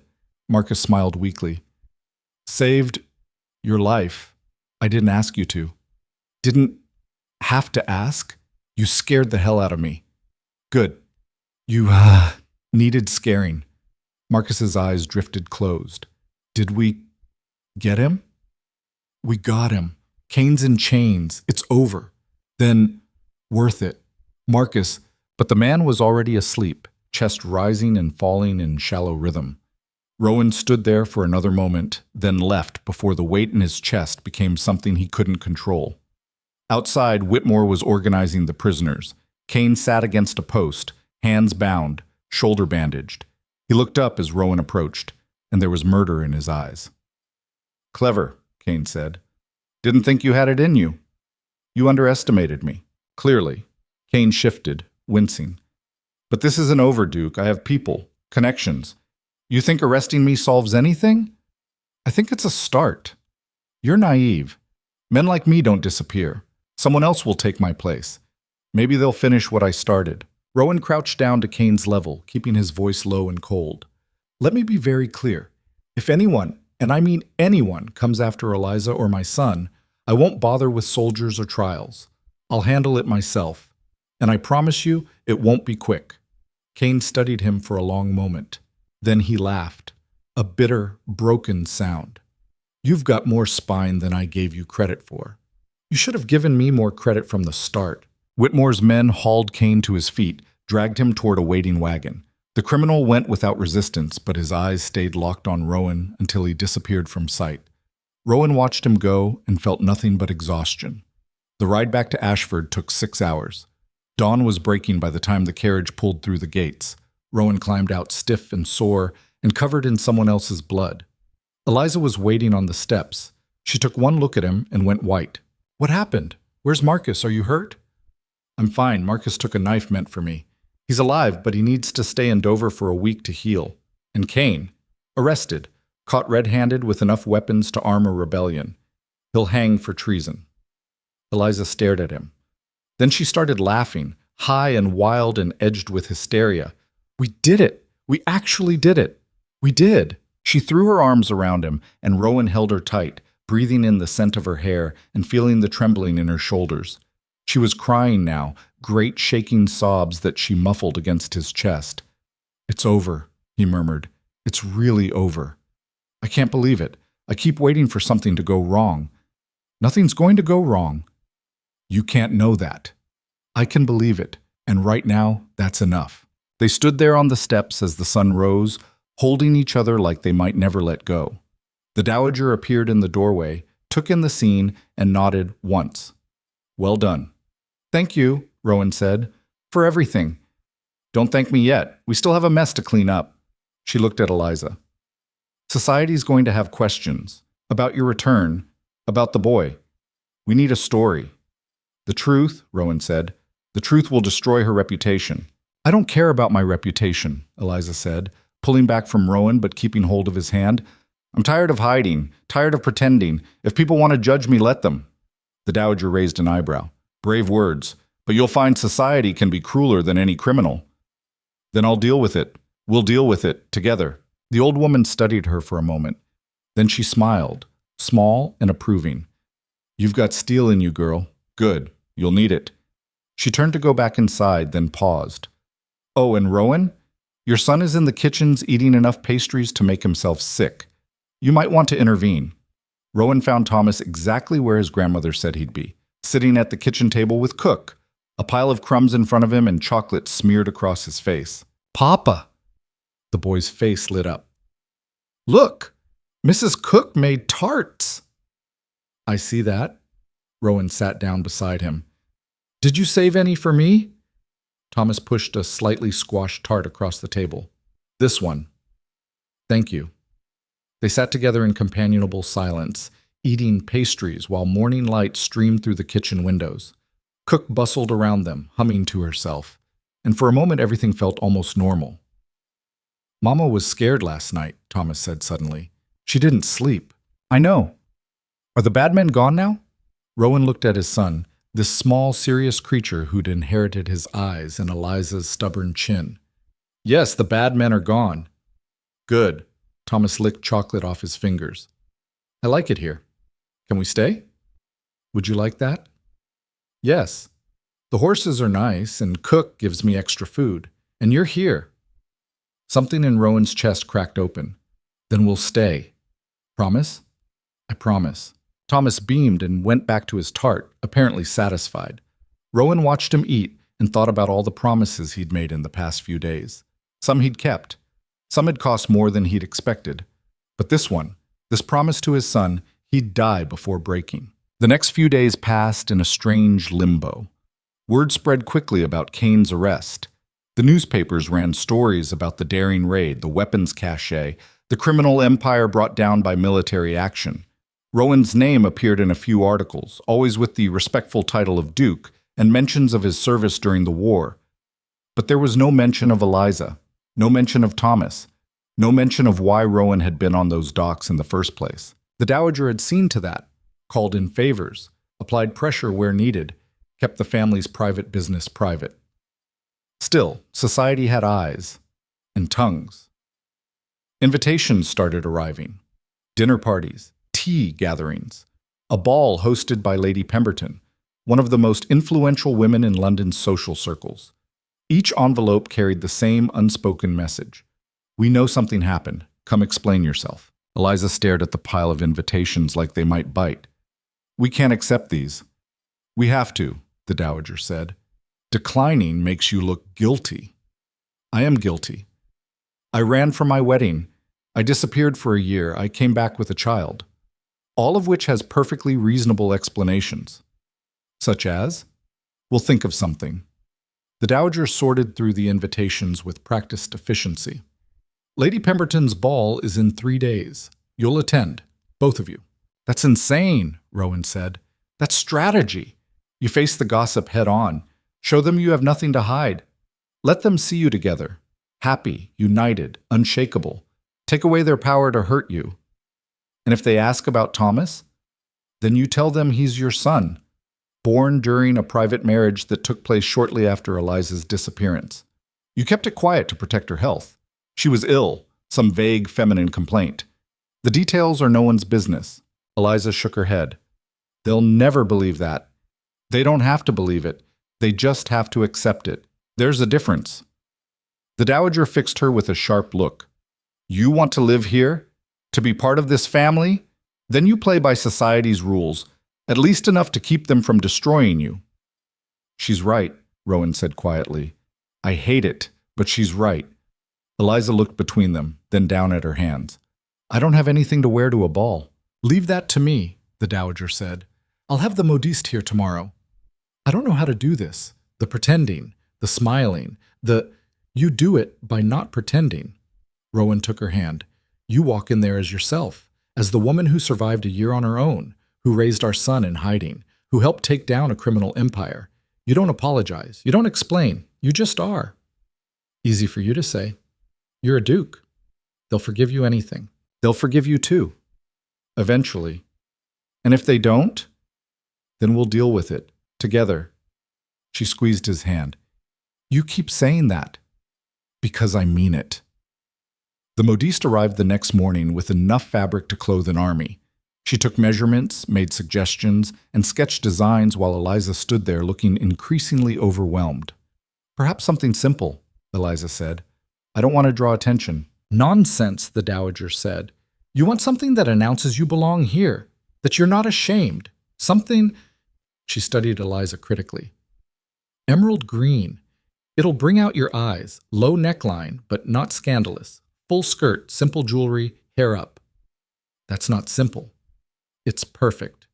The modiste agreed enthusiastically and promised to have it ready in 2 days. Eliza looked like she might be sick. That evening, Rowan found her in the library staring out the window while Thomas played on the floor with wooden soldiers Cook's husband had carved. Having second thoughts? Rowan asked. 1,000 of them. We don't have to go. Yes, we do. Your grandmother's right. Hiding makes us look guilty. And appearing makes us look brave. Or stupid. Maybe both. He sat beside her. For what it's worth, I'll be right there with you, every second.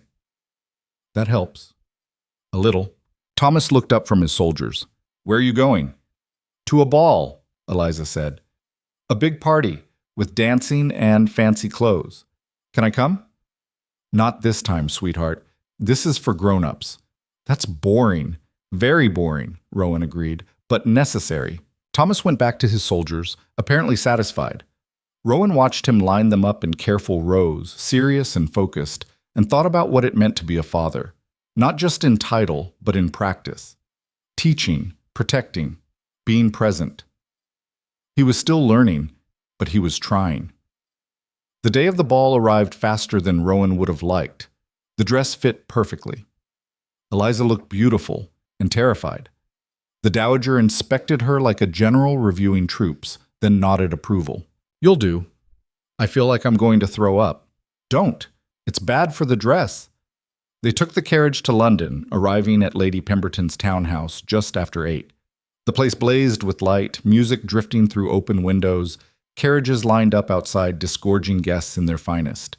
Rowan helped Eliza down, felt her hand trembling in his. We can leave any time, he murmured. Don't tempt me. They climbed the steps together. A butler announced them. His Grace, the Duke of Blackthorn, and Miss Eliza Hale. The conversations in the entrance hall didn't stop exactly, but they quieted. Heads turned, eyes tracked them. Rowan kept his expression neutral and his hand firm on Eliza's arm as they moved deeper into the house. Lady Pemberton herself appeared almost immediately, a woman in her 60s with silver hair and a reputation for knowing everyone's secrets. She smiled warmly, but her eyes were calculating. Duke Blackthorn, what a pleasure. And Miss Hale, or should I say Mrs. Blackthorn now. Her tone was light, but the question was pointed. We're working on the formalities, Rowan said smoothly. Recent circumstances have been complicated. I'm sure they have. Lady Pemberton's gaze shifted to Eliza. My dear, you look lovely. I must say your return has been the talk of the season. I'm sure it has, Eliza said quietly. There are so many questions. There usually are. Perhaps you'd care to satisfy some curiosities. Over tea, perhaps. Just us ladies. Perhaps.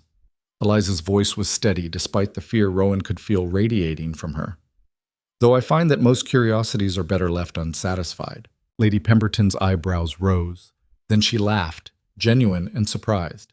Well said, my dear. Well said indeed. She patted Eliza's arm. Do enjoy the evening. And if anyone gives you trouble, you send them to me. She swept away, and Rowan felt Eliza sag slightly against him. That went better than expected, he murmured. Did it? I can barely breathe. You did fine. She liked you. She pitied me. She respected you. There's a difference. They moved through the crowd. Some people smiled and nodded. Others whispered behind fans. A few approached to offer congratulations or curiosity masked as concern. Rowan deflected what he could, answered what he couldn't avoid, and kept Eliza close. An hour in, Lord Ashford, an old friend from Rowan's military days, cornered them near the refreshment table. Blackthorn, haven't seen you in months. Heard you had some excitement with that criminal fellow. Something like that. Quite the adventure, and this must be the mysterious Miss Hale everyone's buzzing about. Ashford bowed to Eliza. A pleasure, madam. Likewise, Eliza said carefully. Tell me, is it true you were engaged to Blackthorn before? And then there was some confusion? Edward, Rowan said, his tone carrying a warning. Just curious, old boy. People are saying all sorts of things. People should mind their own business. Ashford laughed. Since when has that ever stopped anyone? He lowered his voice. But between us, I'm glad you're back. Both of you. Rowan was bloody miserable for months. Good to see him smile again. Thank you, Eliza said, and this time her voice was warmer. Ashford clapped Rowan on the shoulder and wandered off, leaving them alone again. He seemed nice, Eliza said. He's a gossip, but a friendly one. I'll take what I can get. They danced once, a waltz that Rowan led carefully, aware of every eye on them. Eliza stumbled twice, apologized both times, and looked mortified. Relax, he murmured. You're doing fine. I haven't danced in over a year. Neither have I. You're lying. Only a little. She almost smiled at that. The evening wore on. Slowly, the tension in the room shifted. People stopped staring quite so obviously. Conversations returned to normal volumes. A few more couples approached to offer genuine well wishes. By midnight, Eliza looked exhausted but less terrified. "Can we leave now?" she whispered. "Absolutely." They made their excuses to Lady Pemberton, who kissed Eliza's cheek and told her she'd done wonderfully. The carriage ride home was quiet. Eliza leaned against Rowan's shoulder, and he wrapped an arm around her. "That wasn't as bad as I thought it would be," she said finally. "No? I mean, it was terrible, but not as terrible." High praise. "Don't get cocky. We still have a dozen more invitations to deal with. We'll survive them." "Will we?" "Yes." He kissed the top of her head. "We will." When they arrived back at Ashford, the Dowager was waiting in the drawing room with tea and the kind of expression that meant she wanted a full report. "Well?" she demanded. "It went well," Rowan said. "Lady Pemberton was surprisingly kind." "She's shrewd, not kind, but she likes you." The Dowager looked at Eliza. "And she respects strength. You showed her some tonight." "I showed her terror." "Same thing in society. They respect people who show up despite their fear." She poured tea with steady hands. "You'll get more invitations now, more attention. Some of it will be genuine, some will be vultures looking for gossip. You'll learn to tell the difference." "I'm not sure I want to." "You don't have a choice. Not if you want to stay." "What if I don't?" The room went still. Rowan looked at Eliza sharply. "What are you saying?" "I'm saying—" She stopped, started again. "I'm saying this is your world, Rowan, not mine. I don't know how to navigate it, don't know if I want to learn, and dragging Thomas into it? Thomas is my son. He belongs here." "Does he? Or are we just forcing him into a life he never asked for?" "Every parent makes choices for their children. And what if we're making the wrong ones?" The Dowager set down her teacup with a sharp click. "This is fear talking and exhaustion. Both of you need rest. This conversation can wait until morning." "No," Eliza said, standing. "I need to say this now, before I lose my nerve." She looked at Rowan, and her eyes were bright with unshed tears. "I love you, I do. But I don't know if I can be what you need, what this family needs, what society expects." "I don't care what society expects. You should. You're a duke, you have responsibilities, a reputation to maintain, and I'm—" Her voice cracked. "I'm a woman who ran from her wedding and spent a year hiding in a bookshop. I'm not Duchess material. That's not for you to decide." "Then who decides? You? Your grandmother? Some arbitrary social rules written by people who've never had to fight for survival?" "Eliza." "I'm tired, Rowan. I'm so tired. And tonight, being on display, being judged, being picked apart by people who don't even know me, it reminded me of everything I hate about this world. So we change it, together. You can't change society. Watch me." She laughed, bitter and broken. "You're so sure, so confident. But what happens when I fail? When I embarrass you? When people realize I don't belong here? Then they can go to hell." "Rowan, no. Listen to me." He crossed to her, took her hands. "I spent a year thinking you were dead. A year mourning, a year half alive. And now you're here, and you want to leave because you're scared of what people think? It's not that simple." "It is exactly that simple. Either you stay, and we build a life together, messy and imperfect and ours, or you run, again. And this time you take Thomas with you, and I lose both of you." The tears spilled over now, tracking down her cheeks. "That's not fair. Life isn't fair. But it's what we have." She stared at him for a long moment. Then she pulled her hands free and walked out. Rowan started to follow, but the Dowager's voice stopped him. "Let her go. She's upset. She needs time, space, to think without you pushing."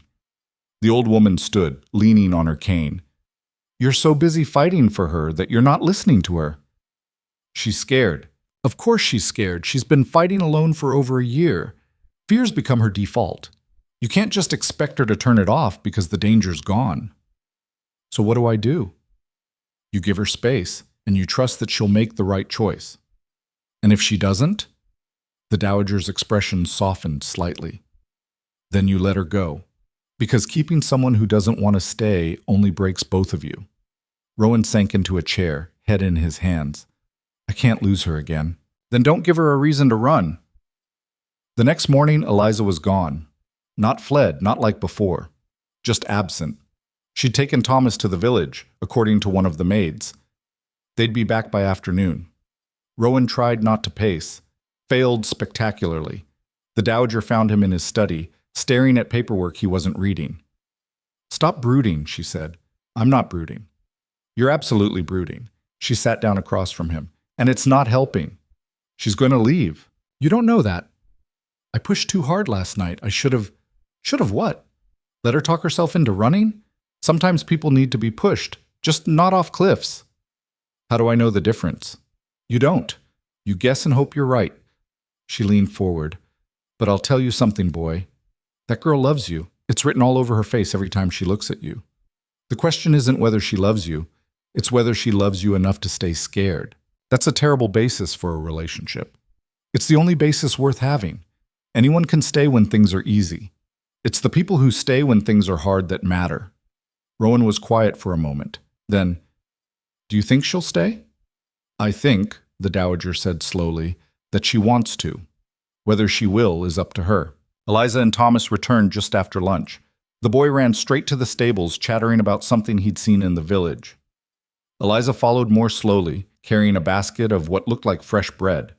Rowan met her in the entrance hall. Can we talk? He asked.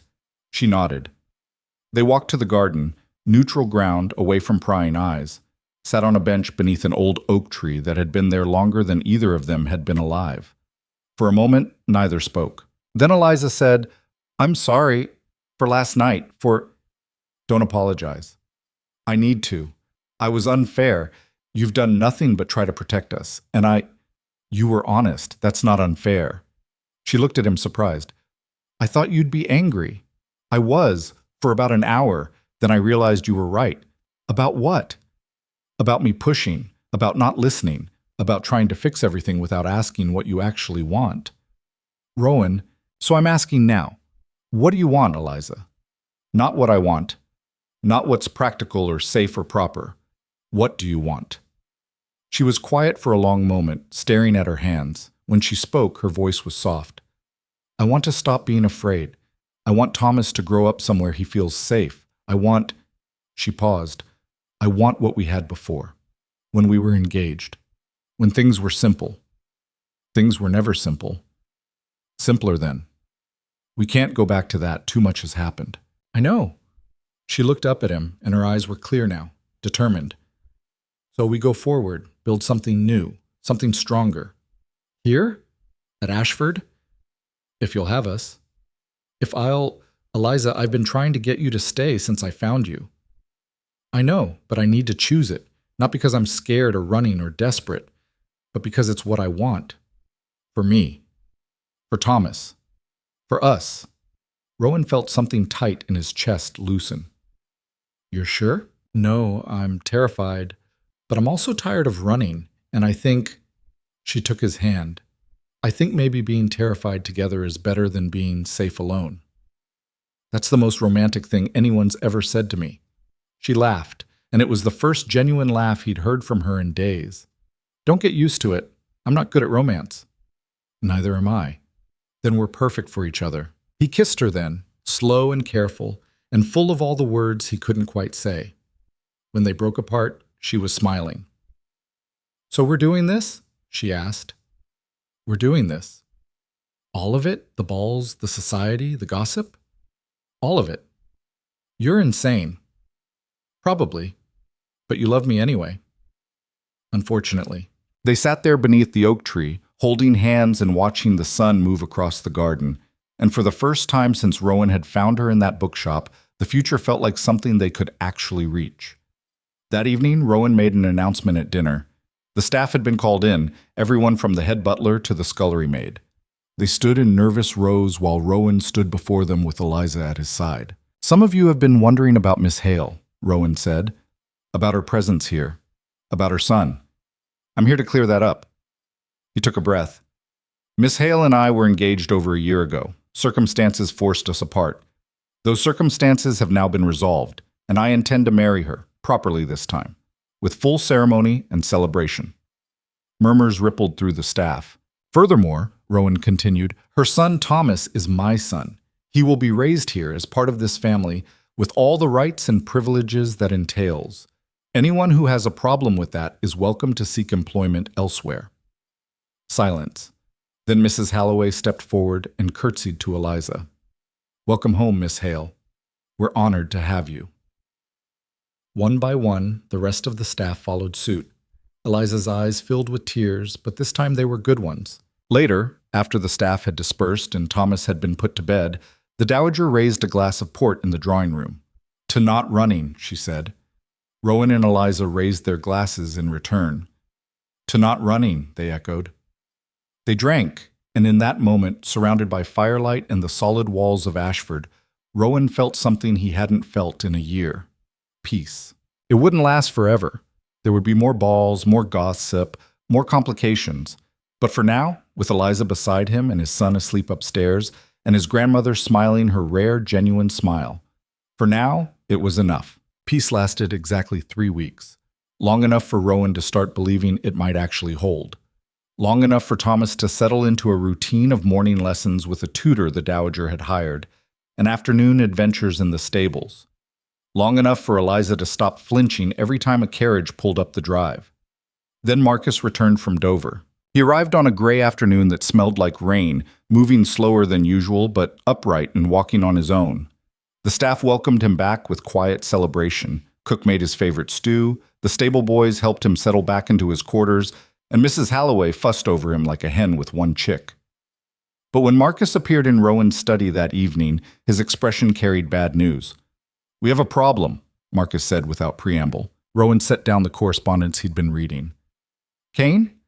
His trial's been delayed, some legal technicality about evidence admissibility. Could take months to sort out. That's not ideal, but it's manageable. That's not the problem. Marcus moved to the window, favoring his injured side. Word spreading about what happened, about you helping bring him down, and about Eliza. Rowan went still. How much word? Enough. There are people asking questions, wondering why a duke would get personally involved in taking down a criminal, wondering who the woman is that he's protecting. Let them wonder. It's not that simple. Kane's people, the ones who didn't get arrested, they're looking for leverage, for revenge, and Eliza's name keeps coming up. She's safe here. Is she? Marcus turned to face him. You've made her visible, Rowan. Brought her back into society. Every ball she attends, every tea party, every public appearance. It's a reminder that she exists, that she matters to you. That makes her a target. So what are you suggesting? That we hide her again? I'm suggesting we be careful. These people aren't like Kane. They're not organized. They're desperate and angry and looking for someone to blame. Rowan stood, moved to pour himself a drink he didn't want. I'll increase security, double the watch on the gates, hire more guards. That'll help, but it won't solve the underlying problem, which is that as long as Kane's alive, even locked up, his shadow hangs over all of this. His trial needs to happen, soon, and it needs to end with him convicted and executed. That's the only way to put this to rest. Rowan knew Marcus was right. Hated it, but knew it. I'll talk to Whitmore, see if he can expedite things. Do it fast. The longer this drags out, the more dangerous it gets. Marcus left, and Rowan stood alone in his study, staring at the amber liquid in his glass, and feeling the peace he'd been holding on to slip through his fingers like water. He didn't tell Eliza immediately. Didn't want to put that fear back in her eyes when she'd finally started to lose it. But she noticed anyway. Noticed the way he checked the locks twice before bed, the way his gaze tracked every stranger who appeared on the estate, the way he kept Thomas closer than usual. What's wrong? She asked one night after dinner. Nothing. Don't lie to me. He looked at her, at this woman who'd survived a year on her own, who'd faced down society's judgment without flinching, who'd chosen to stay despite every reason to run, and realized she deserved the truth. So he told her. About Marcus's warning, about Kane's people, about the delayed trial. She listened without interrupting, her expression growing more closed with every word. When he finished, she was quiet for a long moment. Then she said, "We should leave." "No." "Rowan, we're not running. Not again. I'm not suggesting we run. I'm suggesting we go somewhere safer until the trial's over. Take Thomas abroad, maybe. Wait this out. And what happens when we come back? The threat will still be there. We'll just be looking over our shoulders for the rest of our lives. Better than one of us ending up dead." "We're not going to end up dead." "You can't promise that." "No, but I can make it as unlikely as possible." He took her hands. "Trust me, please." She stared at him for a long moment. Then she nodded, but he could see the doubt in her eyes. That night, he couldn't sleep. Lay awake listening to the house settle and thinking about all the ways this could go wrong. Eventually, he gave up, pulled on clothes, and went to check the grounds himself. The night was cold and clear, stars scattered across the sky like thrown diamonds. Rowan walked the perimeter of the estate, checking locks and gates and sightlines. Everything was secure. Everything was fine. He was being paranoid, probably. He was heading back toward the house when he saw the light in the library window, flickering. Wrong. Rowan ran. He burst through the library door to find Eliza standing in her nightgown holding a candelabra, staring at something on the floor. A letter.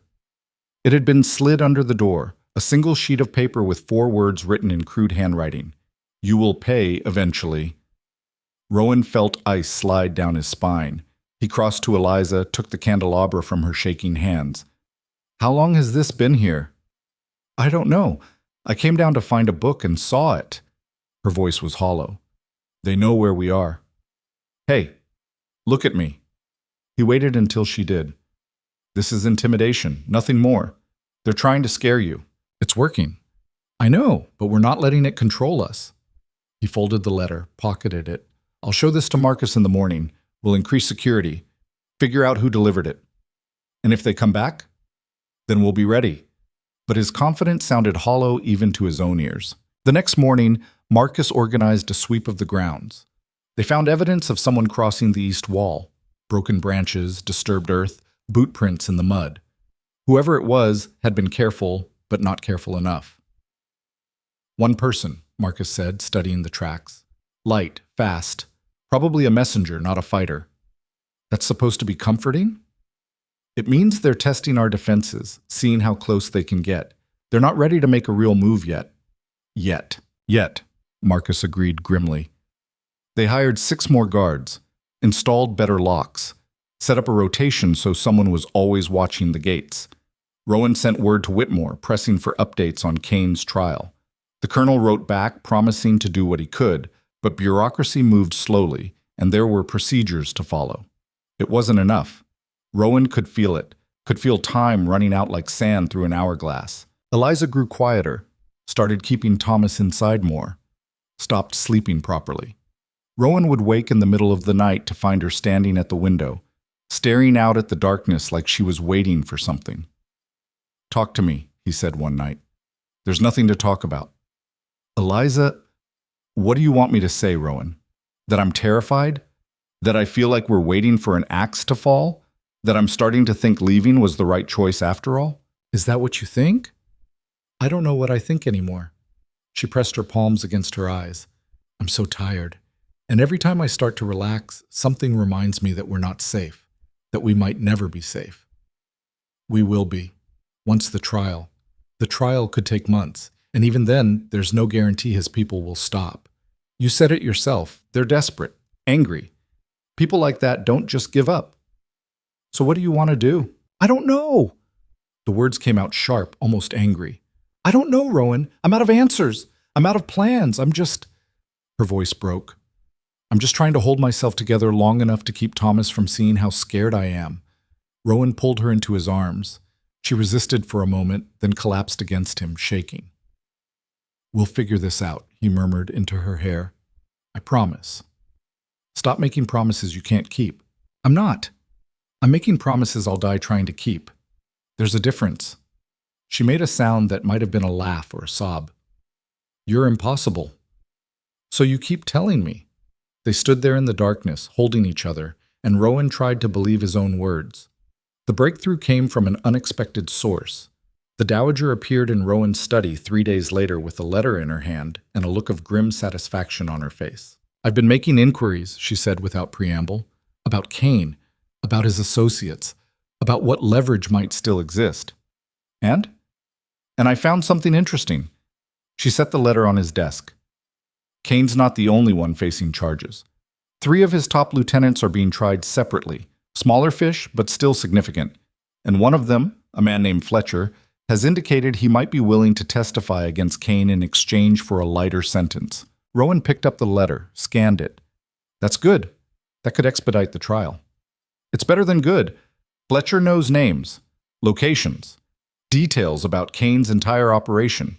With his testimony, the prosecution's case becomes airtight. Kane hangs, and his entire network collapses." "So why hasn't Fletcher testified already?" "Because he's terrified. Says Kane still has people on the outside who'll kill him the moment he opens his mouth." The dowager leaned on her cane. "But if someone could guarantee his protection, someone with resources and authority, he might be persuaded." Rowan saw where this was going. "You want me to offer him protection? I want you to offer him more than that. A new identity, passage out of the country after the trial, enough money to start over somewhere Kane's people will never find him." "That's a tall order." "You brought down Kane once. You can do this. And if Fletcher's lying, if he's setting a trap, then we spring it carefully. But my sources say he's genuine, scared, and looking for a way out."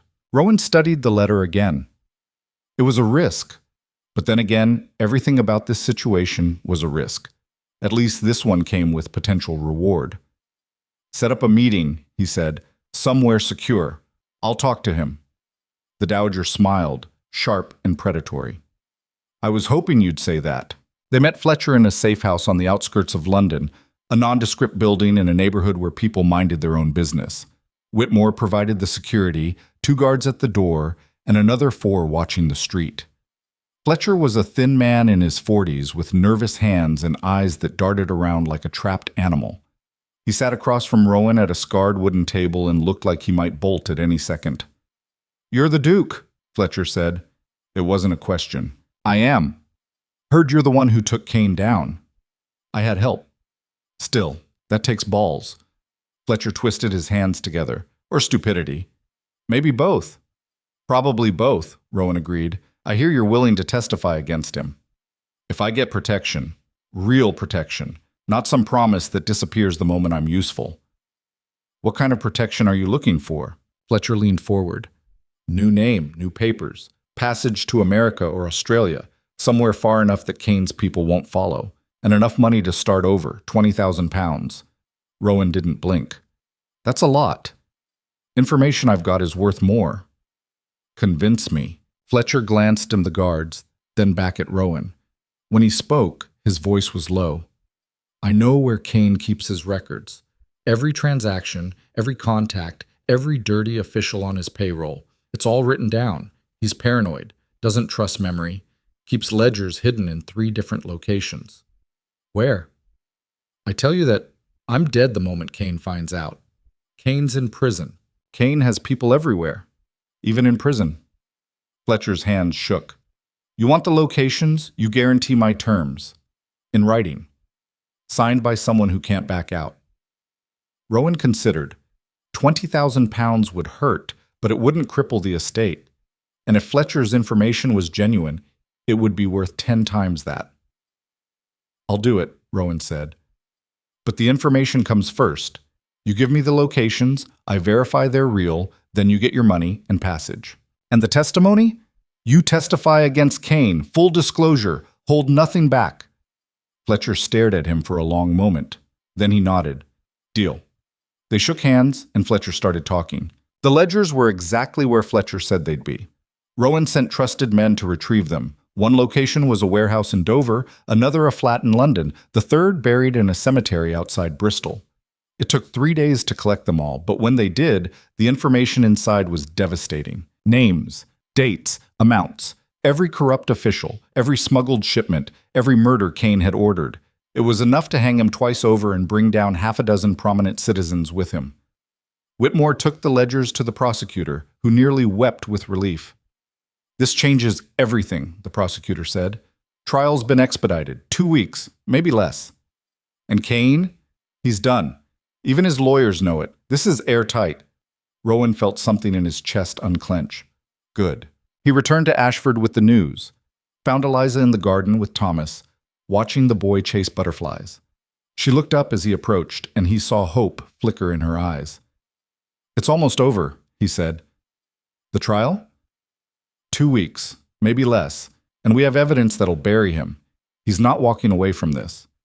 She closed her eyes, and a single tear tracked down her cheek. Are you sure? I'm sure. Thomas ran up, breathless. Papa, did you see? I caught one. Rowan looked at his son's cupped hand, saw a butterfly struggling inside. That's impressive, but maybe you should let it go.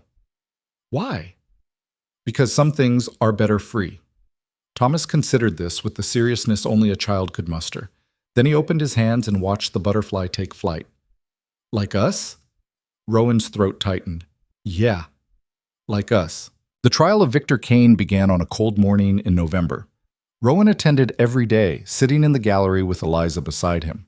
She'd wanted to stay away, but he'd convinced her otherwise. You deserve to see this end, he'd said. So she came, sat through hours of testimony and evidence presentation, watched as Fletcher took the stand and laid out Kane's entire operation in meticulous detail, watched as the ledgers were entered into evidence, each page a nail in Kane's coffin. Kane himself sat in the dock looking smaller than Rowan remembered, diminished. When their eyes met across the courtroom, there was no rage there anymore. Just resignation. The trial took 5 days. The jury deliberated for 2 hours. Guilty on all counts. The judge sentenced Kane to death by hanging, to be carried out within the month. Eliza didn't cry, didn't speak, just stood and walked out of the courtroom with her head high. Outside, she finally let herself breathe. It's over. It's over, Rowan confirmed. I don't know how to feel. However you feel is fine. She turned to look at him, and something in her expression shifted, softened. Thank you. For what? For not giving up. For fighting. For keeping us safe when I couldn't. You kept yourself safe for a year. I just helped finish it. Still, she took his hand. Thank you.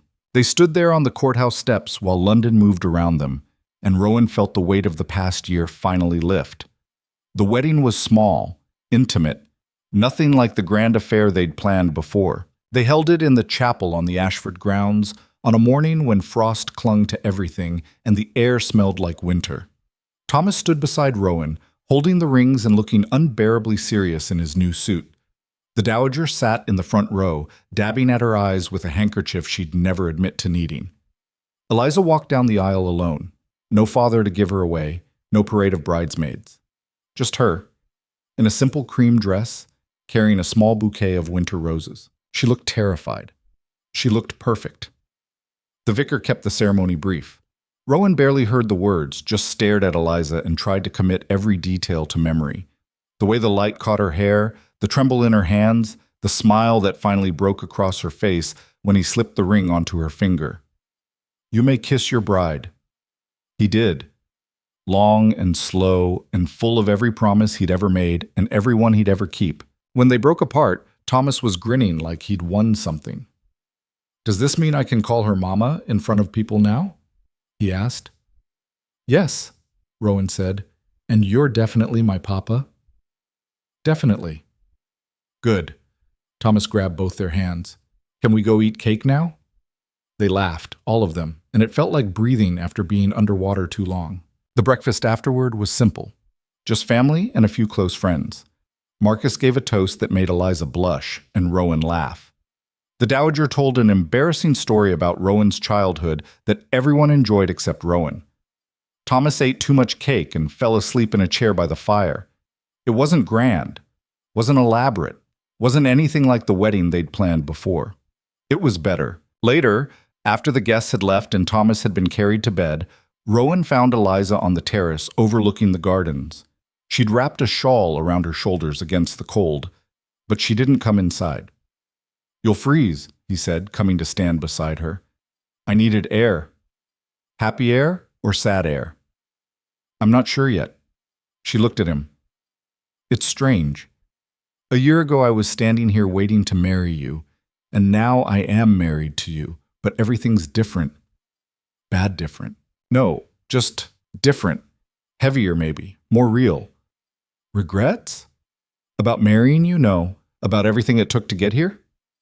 She was quiet for a moment. I don't know. I wish I'd done things differently. Wish I'd trusted you enough to tell you about Kane from the start. Maybe we could have avoided all of this. Maybe. Or maybe it would have ended worse. You don't know that. Neither do you. He wrapped an arm around her shoulders. We can't change the past. We can only move forward. That's very philosophical of you. I have my moments. She leaned into him, and they stood there watching their breath fog in the cold air. What happens now? She asked. Now we live. Wake up together. Raise Thomas. Deal with whatever comes next. That's simple? That's simple. I don't believe you. Good. You shouldn't. He kissed the top of her head. It won't always be easy. There'll be hard days, arguments, mistakes, but we'll face them together. Together, she repeated like she was testing the word. I like the sound of that. Me too. They stayed out until the cold drove them inside, then went to bed in the room they'd share from now on. And for the first time in longer than either could remember, they both slept through the night. The months that followed weren't perfect. There were adjustments, learning to share space, to compromise, to parent together instead of separately. Thomas had nightmares sometimes. Eliza still flinched at unexpected sounds. Rowan still checked the locks twice before bed, but slowly, carefully, they built something new. Thomas started calling Rowan Papa without hesitation. Started asking questions about the estate and whether he'd run it someday. Started looking less like a scared child and more like a boy who knew he belonged. Eliza found her rhythm in society. Made friends, real ones, not just polite acquaintances. Started helping the dowager with estate management. Stopped looking over her shoulder quite so often. And Rowan learned what it meant to be not just a duke, but a husband, a father, a man who'd fought for what he had and would keep fighting to keep it. Spring came, then summer. On a warm evening in June, they held a garden party. Nothing formal, just neighbors and friends and people who'd become family. Thomas ran wild with the other children, shrieking and laughing and covered in dirt. The dowager held court near the refreshment table, dispensing wisdom and gossip in equal measure. Marcus danced with a pretty girl from the village and looked like he might actually be happy. Rowan found Eliza near the rose garden, watching it all with a soft smile. Penny for your thoughts, he said. Just thinking about how far we've come. Long way from that bookshop. Very long way. She turned to face him. I never thanked you properly. For finding me. For not giving up.